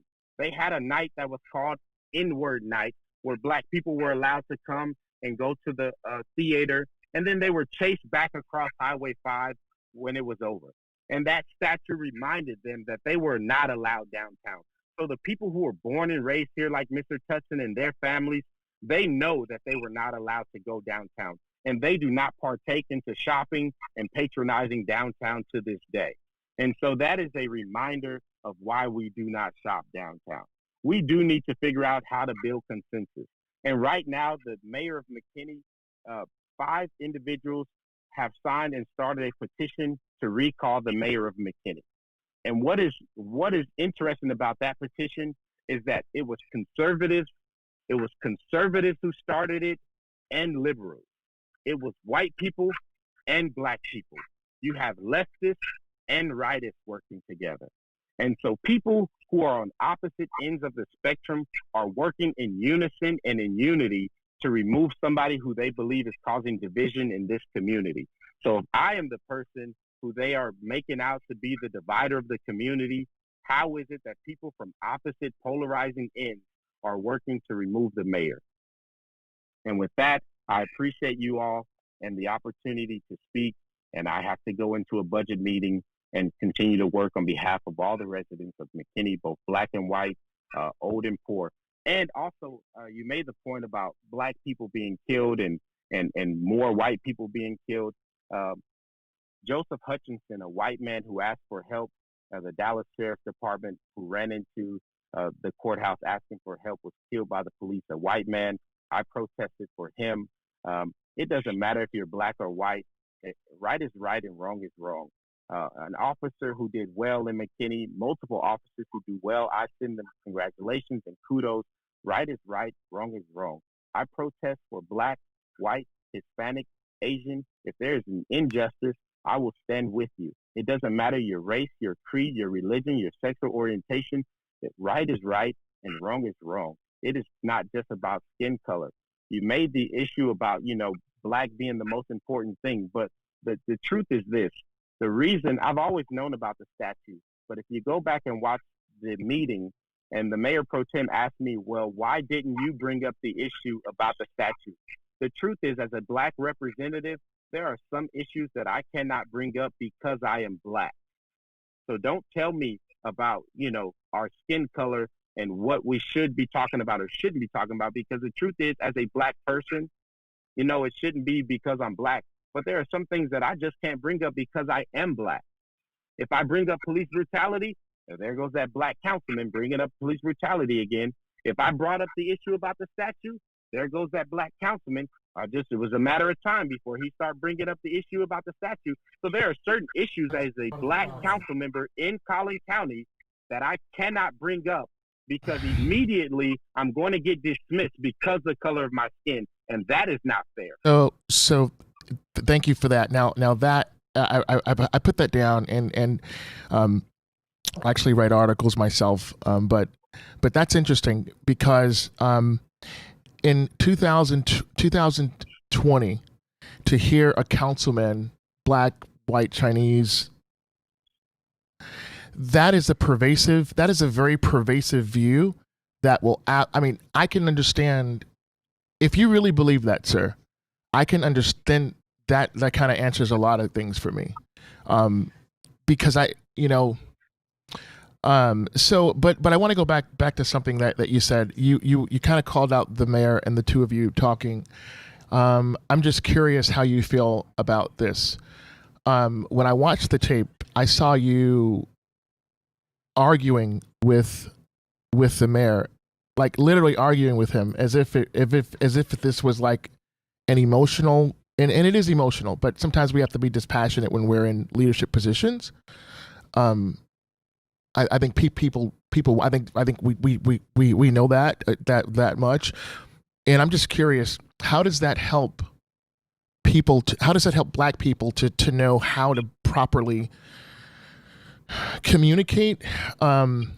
Because in those meetings, I think you're the only one. I haven't watched all the tapes, but when I look at that, if someone was taking a snapshot of it, it's very easy to perpetuate what some of the things that they've been saying about Black people for 100 years. We're aggressive. We're more sexually aggressive. I mean, you know the things they say about black men. It's one of those things like really. And so, but being angry, I'm being sorry. you know, That's a little disingenuous here. That's a little disingenuous to say that. I understand what you said about the snapshot, and here's what I mean about the cultural differences. You grew up in New York. You grew up in Brooklyn. There's a different culture than what you've experienced, what we've had down south. And so there have been those of us that have gotten up and able to articulate the issues that are occurring in the city of McKinney, District 1, specifically the east side. So whoever's putting these sound bites together and these snippets, and that's what I say again about our president, when they do these things and not listening and putting it back into context, that's disingenuous, sir. And I cannot sit here any longer. So Alonzo, The black people need to know how to act. They need to come out. Yes, there are people that are coming out that are very passionate, that don't speak. They're not public speakers. So when they're on the podium and they're seeing the clock and they're trying to get all of this stuff out, it's been 20, 25, 30, 50 years inside of them. I've had white people get up and literally burst into tears. When I'm standing there, they burst into tears because they say, I'm not a public speaker. So to sit here and hear you say that is disingenuous, and it's kind of like this mentality of, well, let's go over there and keep them in check. And well, to me, I'm saying let's have these conversations. Chad Green and I spoke. I said again yesterday, we're going to meet again. This is where it starts. Councilman Shemwell and Mayor Fuller have gotten together. They talk, and I understand the disagreement that goes on. I went on a rant. I don't do live for 2 hours. I did a rant. I don't want to say a rant because I was making some points of saying the old African proverb, when two elephants fight, it's the grass that suffers. I've spoken to Councilman Shemwell. I've spoken to Mayor Fuller about these same issues individually, privately. So I can't sit here, and I'm sorry. I can't sit here any longer and listen to this. Let's keep the black people in check at the city council meetings because, sir, that is inaccurate. So I don't. Let me. I apologize if you thought I was saying keep someone to keep you in check. I was actually asking the councilman if he thought that it was okay to be I guess disrespectful. Like in my house, that wasn't. I don't know, south or east, west, north or south. You know, I mean, if you're basically talking over a superior, or you know, whether that's black or white or whatever, I think black people have a very clear moral compass in relations to communicating with authority, when we want to, but when there is a passionate, but that kind of goes away if it's something that really means something to us, and so we can discount that, Alonzo. And I'm not sure that that's right. So that's my question. Let me answer you if I may.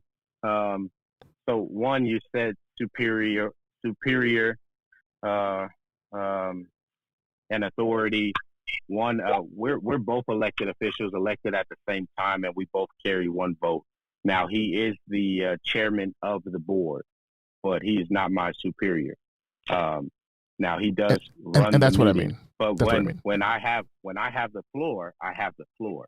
So he doesn't get to cut me off in the middle of me speaking. So if you're watching a meeting and I have the floor and I have not yielded my time, he does not get to take that time away from me or cut me off because he doesn't agree with what I'm saying. I do have the right to speak. I'm an elected official. And just because you don't agree with what I'm saying, you don't get to adjourn the meeting in the middle of me talking, and you don't get to take my time away from me. I am elected by the people, for the people, and I have the right to speak whether you agree with what I'm saying or not saying. And then also understanding, if you understand the egregiousness of what has taken place in my term. Councilman Shemwell, can I say something in your favor? Go ahead. Hold on. Just a second, Mr. Green. So, and please, I'll let you speak. But understand that what has happened and the egregiousness of what has happened, not just to me, but to the constituents in my district. This mayor has conspired with 3 other council members and former council members to change the laws in the city. They have changed the recall election, which is unconstitutional. This is government overreach. They have taken and diluted the vote of every person in my district and in every other district for that matter. They have diluted the vote of the city of McKinney, and they have conspired to take my seat. I'm on the ballot for a recall election. So for 3 years, I've been denigrated. You're talking about respect. Have you watched these meetings? They do not call me council member. He calls me by my name. He does not respect the authority or my position. Talk about respect. So I've been disrespected every meeting for 3 years. You keep poking somebody, even a cool cat if backed into a corner is going to pounce. So I've sat back. I've been denigrated, disrespected as we get done often. And now it's time to step up. And so also in these meetings, when I have somebody that I've seen tell lies, and what they do is when they know something is controversial, the council comments used to start on the other end of the dais. But when they know something is controversial, they start with council comments for me first, and then they attack me one after another with lies. And I have a responsibility. These lies go out on cable TV, on the internet, and broadcast it. And if I don't speak up, then those lies go out until the next council meeting. So I have a moral obligation and a duty to speak up and tell the truth. Otherwise, the public will not know the truth. And so do you want me to allow lies to be spread, or to speak up and tell the truth so that the constituents and the public, the greater public, knows the truth right then and there? And so for 3 years, I've been disrespected and denigrated. And now I have an obligation before they take my seat illegally to tell the truth when I have an opportunity before the mayor abruptly ends the meeting like he's done time and time again. All right, so we are past showtime. I've allowed it to go on because it's such good information. Councilman Shemwell, I know you've got to get going. I want to thank you for your time. I'm going to let everybody else have 1 minute to kind of give closing their thoughts. We're going to start with Chad, then go Cleo, then finish up with Alonzo, and then Councilman Shemwell, again, thank you so much. And I do want to make sure everybody understands we are going to come back. Alonzo sent me the stuff on the recall of Mayor Fuller, and we're going to get Councilman Shemwell, Alonzo, Chad, and some others, Cleo, back on to talk about that and where that's going to go. So let's go ahead and start with Chad. Chad, 1 minute response.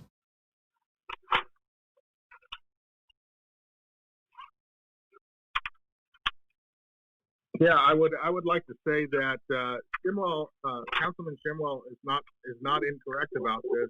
In the council meetings I've been at, Mayor Fuller is a very good actor. So he hides his views a lot, but you can actually see him poking Shemwell if you're paying attention. And the cameras, of course, would not get that because they're from behind him. But I don't disagree with what Councilman Shemwell is saying with this. I wish, because I think the advice is good. At the same point, I wish you would calm the rhetoric down a little bit, and you would have, especially on the conservative side, you'd have a whole lot more support. Because you're right. I do believe that your recall is unconstitutional. The whole city of McKinney should not be voting to recall you. It should be the people from District 1, your constituents, that should be doing that. All right, Mr. Ray, anything else? No, the only thing I would say about the statute, I think we're kind of getting away from that, is Throckmorton was really impactful. Not only was he a Texas Ranger, at 17, his father died, and he got involved in politics at that point. He was a senator. He was a full-on unionist all the way, and his primary concern was always protecting settlers from Indian raids. And you can see that throughout his career, even as governor, that was his main concern. He and Sheridan got in a lot of disagreements over that because he wanted Sheridan to move the troops from the interior of Texas along the frontier to protect the settlers from Indian raids.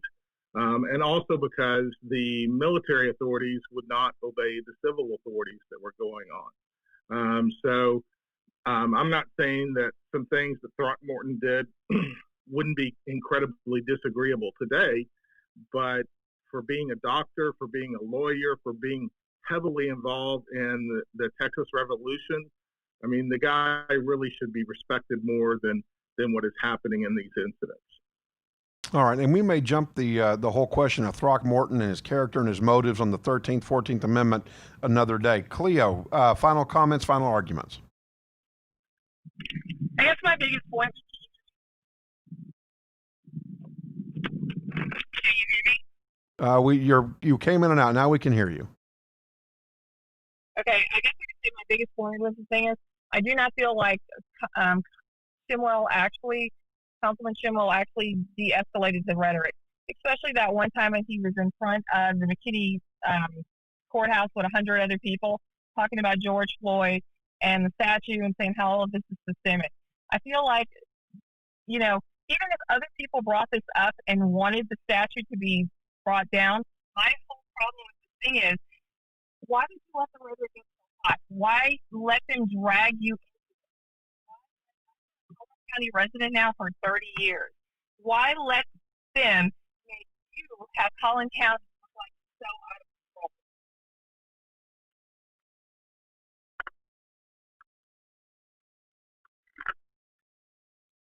control? Well, I think we've lost Cleo. Alonzo, final arguments, final comments. Well, I don't have an argument. I don't have a comments. Comment. My bad, comments. Yeah, some clarity. A couple of things. One, again, knowing the culture of McKinney. McKinney is truly, their motto is unique by nature. McKinney's unique by nature. What's happening is that you have people that don't know about the culture that is taking place. I'm gonna end with a story here.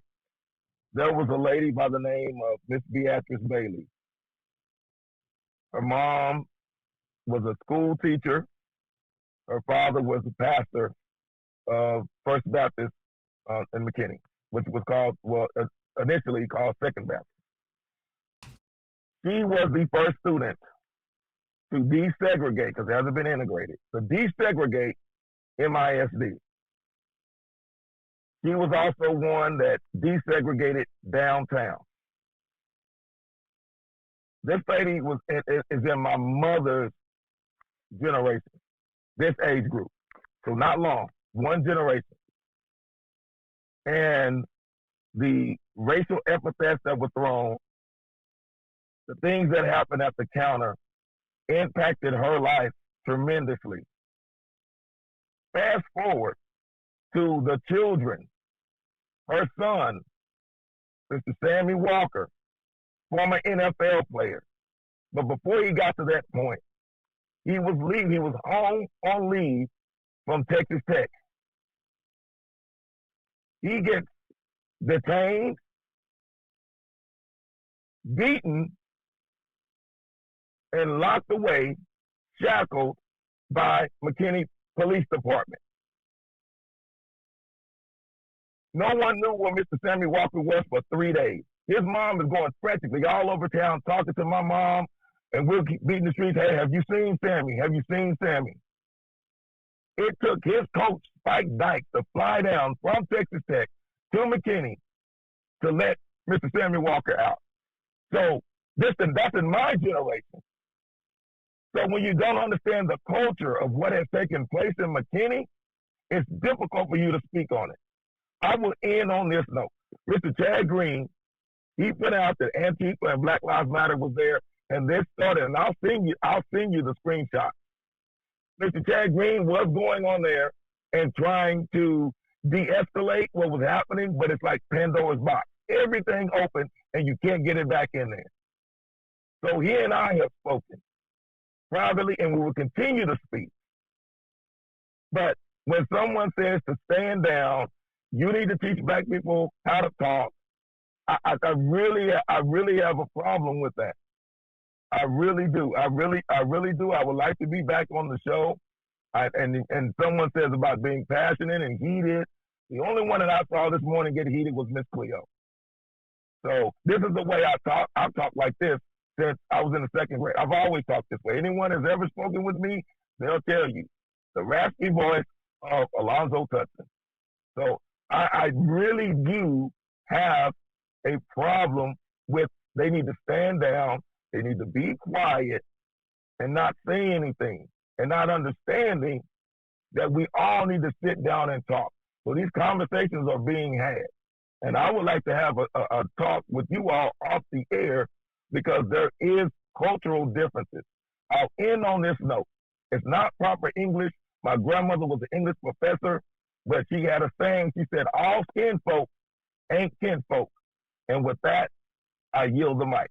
Thank you all, JP, Kathy, and the crew for allowing me to come on and share this morning. And I hope you have a wonderful and blessed weekend. Thank you.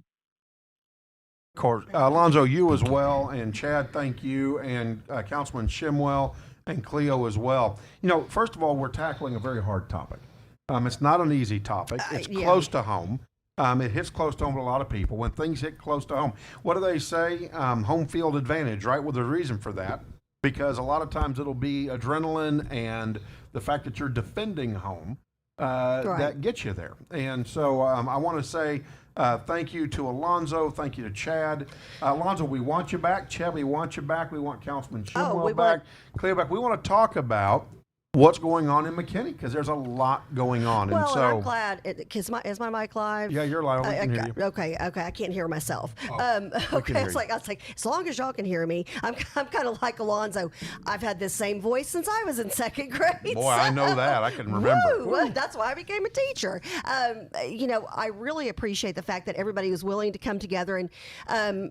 Emotions can rise high and people can take things out of context and be offended by something when they didn't hear the whole thing. Like I think that Alonzo didn't and Councilman Shemwell maybe didn't quite understand. Well, you weren't saying that he needs to stand down. That's not who you are.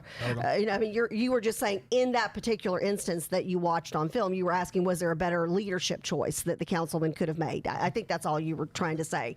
And not that I have to defend you, but you know, you're my friend, and I am. You know, I'm the mom. And it's not about defense. And I get what Alonzo's saying, though. The culture's different, right? So, and I get what Shemwell's saying. What they're saying is, I don't know that I disagree with you that you're right. There should be a respect factor, but when you put up with it for so long, at some point, it's so disrespectful on the other side. And it's kind of like when if you've ever like been in a fight with your spouse or with somebody in your family and you've held something in for so long, you know, it's like I heard that today. That's what I heard.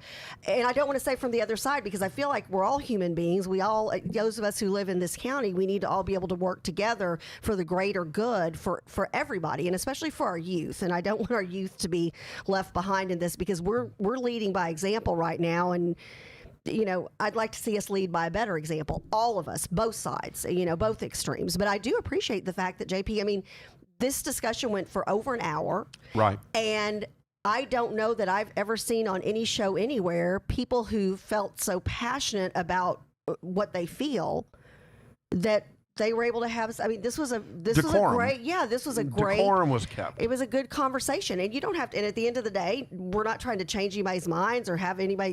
You agree on this and you agree on that. But as long as we can start that conversation, I think we started it today, and everybody's agreed to come back.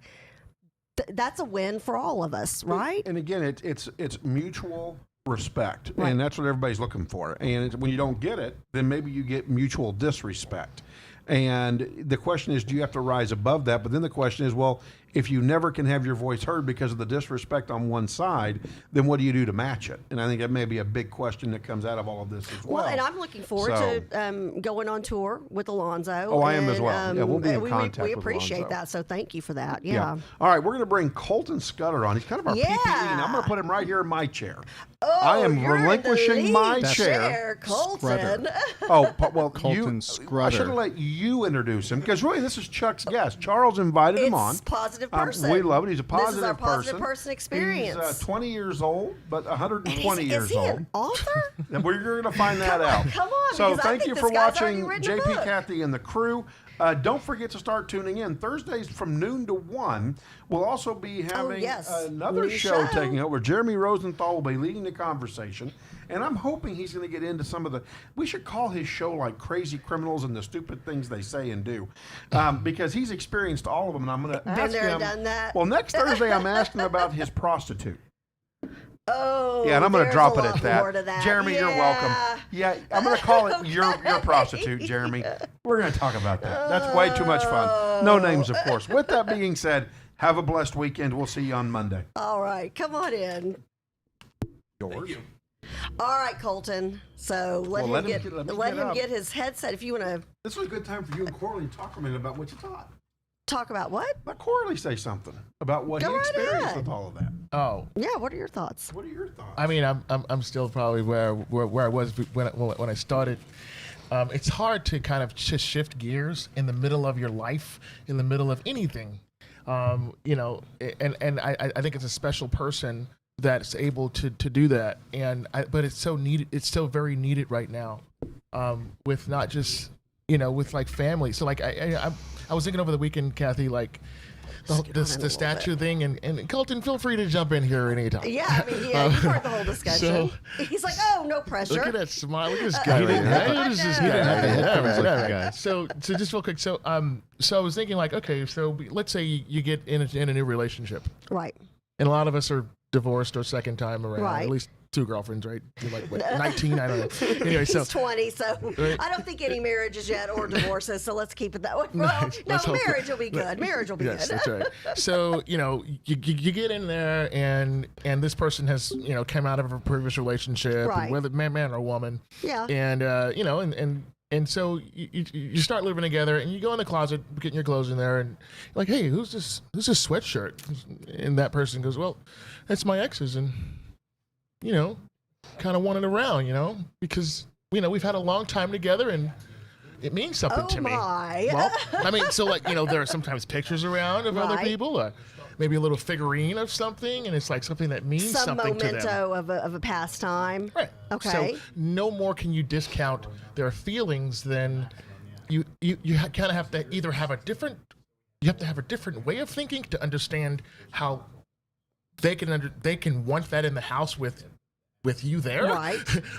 or it's just not going to work. So if you can think about that, and then say, okay, how can we live in this house with this tiny little thing? It's insignificant to our relationship and where we can go, what we're going to do, but it's really bothering me, because it represents reminds something- for me that's not as representative for her. Right. Right. And so, how does that work? Does it get out of the house? That is the question. Do you remove it because it's hurting your loved one?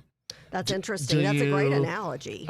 Or do you let it stay there, and your loved one is like, I'm going to leave it there because you should understand that it means something to me. Right. And you want to like make them happy. They want to make you happy. Who's going to give in? Yeah, well, and again, it's not a question that can be answered Correct. and solved in 1 hour on JP, Start Kathy, and the crew. But here's something that when JP and I took this leap of faith and went from the radio world into the podcast and the production and network world, one of the things we wanted to be able to do was bring serious conversations. And again, we weren't under any false pretense that, oh my goodness, and people are going to come on the show and everybody's going to go away singing Kumbaya. But maybe, and I know there were a couple of things that were said from both sides that made me go, I had not thought about that. So at the end of the day, at least if we've all had a moment where we're like, well, and Councilman Shemwell and Chad Green both, you know, in a roundabout way, gave each other props, said, hey, I do see what he's talking about. And then on the other side, I can see where he's coming from on this particular situation. So maybe if we can start finding the issues where we agree on and build on those. It's I mean, is that a crazy concept? You know, and I'm not trying to be Pollyanna or like think that we can live in some utopian society, but I think if we could have more hours in the media where you have 4 people who are super passionate, who are, you know, educated, who feel very strongly about their position, if you could have 4 people like that come together and have a civil discussion, then let's say that's in the win category. Again, you don't have to change anybody's Win-win, mind, right. but let's have more of those positive opportunities. And speaking of positive opportunities and positive Nice segue. people, thank you so much, Mr. PR guy. Positive person experience. So Colton, so introduce yourself, and then I believe you're an Eagle Scout, which props for that. My son's a star almost life, but anyways, and I don't know that I'm going to get him past. I did the Cub Scout mom and the Boy Scout mom and everything. And I love the world of Scouts, and my daughter was a Girl Scout and was just very involved in that whole world. I will admit though, campouts. So You went camping? Well, so let's define camping. So I would go to the camp out, and it was always somewhere within like an hour and a half, 2-hour drive from home. I would be there until sundown, until we finished whatever fireside, ceremony or thing we did. I would drive all the way home, get a shower, get freshened up, wash my Scout uniform, and then go back the next morning. That's called glamping. Glamping, I think. Okay, so there you go. So I just, full disclosure, I just had to let that be said. That wouldn't fly in Boy Scouts, would it, Colton? Oh, no, well, No. that's what. Yeah. Okay, so there you go. So I had to get that out of the way since I've got an Eagle Scout in front of me. But And you can talk congratulations, because closer. that's huge. That's huge. And yeah, Colton, if you'll pull the mic a little bit closer to your mouth, introduce yourself and let us know. Okay, you're 20 years old. You are our positive person experience. So we always like to end our Friday show. Last week we had Miss Texas on, who we just love dearly. Thrilled to have you ending our show today. Give everybody some hope. End us on a high note. No pressure. No pressure. But first of all, thank you for having me. You're welcome. My name is Colton Scrutter. I went to Cistercian Prep in Irving and now go to Georgetown. I'm an Eagle Scout, which I'm taking a step further. Next week, I'm moving to off-the-grid Alaska to work with a sled dog team for the next few months. That is so cool. Wow, that sounds like a remote.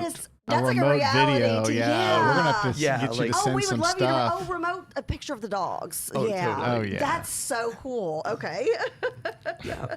But so for the last 7-8 months, I've been working on a project and writing and publishing a book. Right. So I have a rough draft that I've written, and it's been really interesting, collecting interviews and talking to people, since I think like with an issue that can be divisive. Right. Like we were just talking about building a community, and hearing Right. it's so easy to try to condense your thoughts into a 240-word tweet, where the only time you'll know the person is only thing you know about them is their profile picture, maybe, and is that really their profile picture? And how many filters? Right. So it's like there's this tension along like politicized issues of where it's so simple. But so I want to take a deep dive into something that's becoming political but shouldn't be, and that's U.S. trade policy. Okay. With specifically tariffs and small businesses. Okay. But that was kind of my niche to get at why is this issue polarized too? That's one of the Right. issues I talk about, and I got the opportunity to interview people from across the aisle and companies too, and hear Was this by any chance what your Eagle Scout project started or was based on? No, so I got into this. My Eagle Scout project was like landscaping. Oh, okay. Yeah. Yeah. But I got into this because I grew up working for my family's cabinet shop in Mansfield. Okay. So we imported plywood direct or indirectly through a distributor into the United Right. States. And in 2017, we realized if we imported directly from the factory, we could basically cut down that service fee and Okay. then build cabinets for apartment buildings in Dallas. Oh, very good. Okay. Normally those are imported from China, so we were like, sweet, well, we can take that over. So my dad and I went to China in 2017 and started to import plywood directly. We literally went to the same factory that we were. Right. And then in 2018, the United States put a tariff on plywood. It was 202%. So if you pay $100 for plywood, you pay that, then you send $202 to the United States government. I love it. And if you see the screen behind us, there's Colton himself.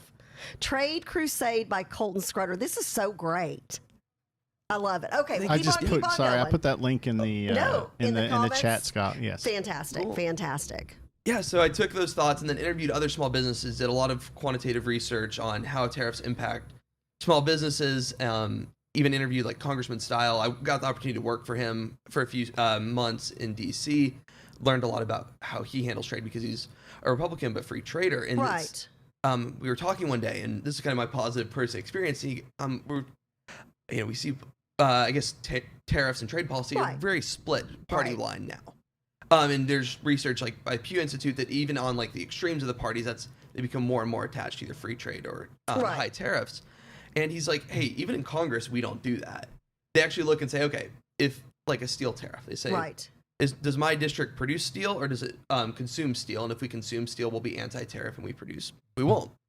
And so as I'm building this project, I'm realizing, okay, if Congress can even make this not political, there's hope for the rest of us too, right? Like, because everything's political in Congress. Exactly. So, we can look at them and see, well, they're not making this a politicized issue, but they're just basing it off of what's good or not for them. And there's research now that in 2018, tariffs cost the average American family $2,031. Really? Yeah. A lot of it's a lot. I could do a lot with $2,000 with my family. Right. It's 3% of the median income for an American family.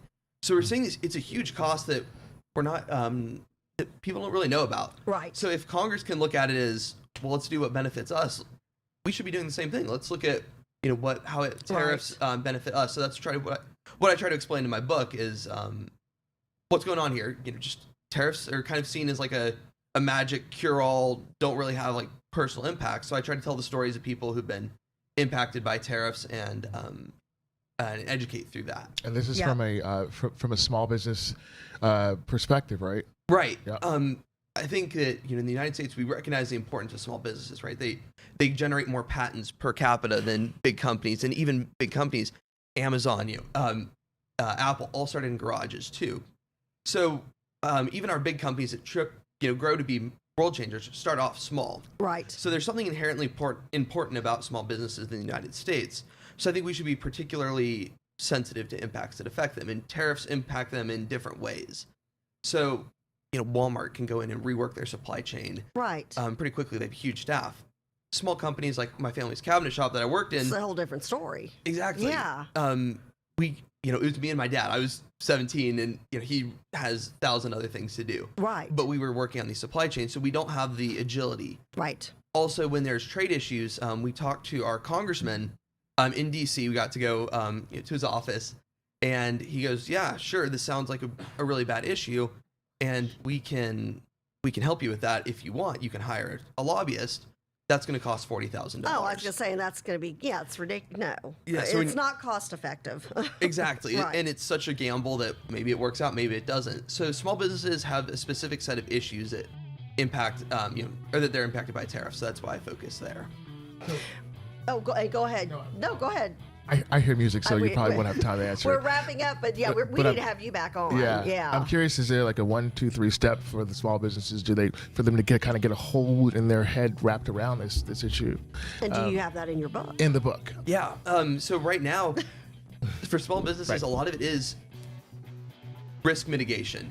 If there's going to be changing trade policy, especially going into the election year, we're eventually going to have to condense those supply chains, bring them closer, focus on like the United States or Mexico or Canada for now as we work on a longer term solution. Nice. I tell you what, how do people get in touch with you? How do they follow you? And we'd love to have you back on. You're officially a member of the crew, so we'd love to have you back on. So how do we follow you? How do we support your efforts? Absolutely. So right now I'm pre-selling copies of my book. It's going to publish in December. It'll be through that link there. And then in that link, there's my contact information's there. If anyone wants to shoot me a personal note, I'd love to respond. Do you do speaking engagements at schools? Well, virtually via Zoom. I have before. I just did one a few days ago with a high school class.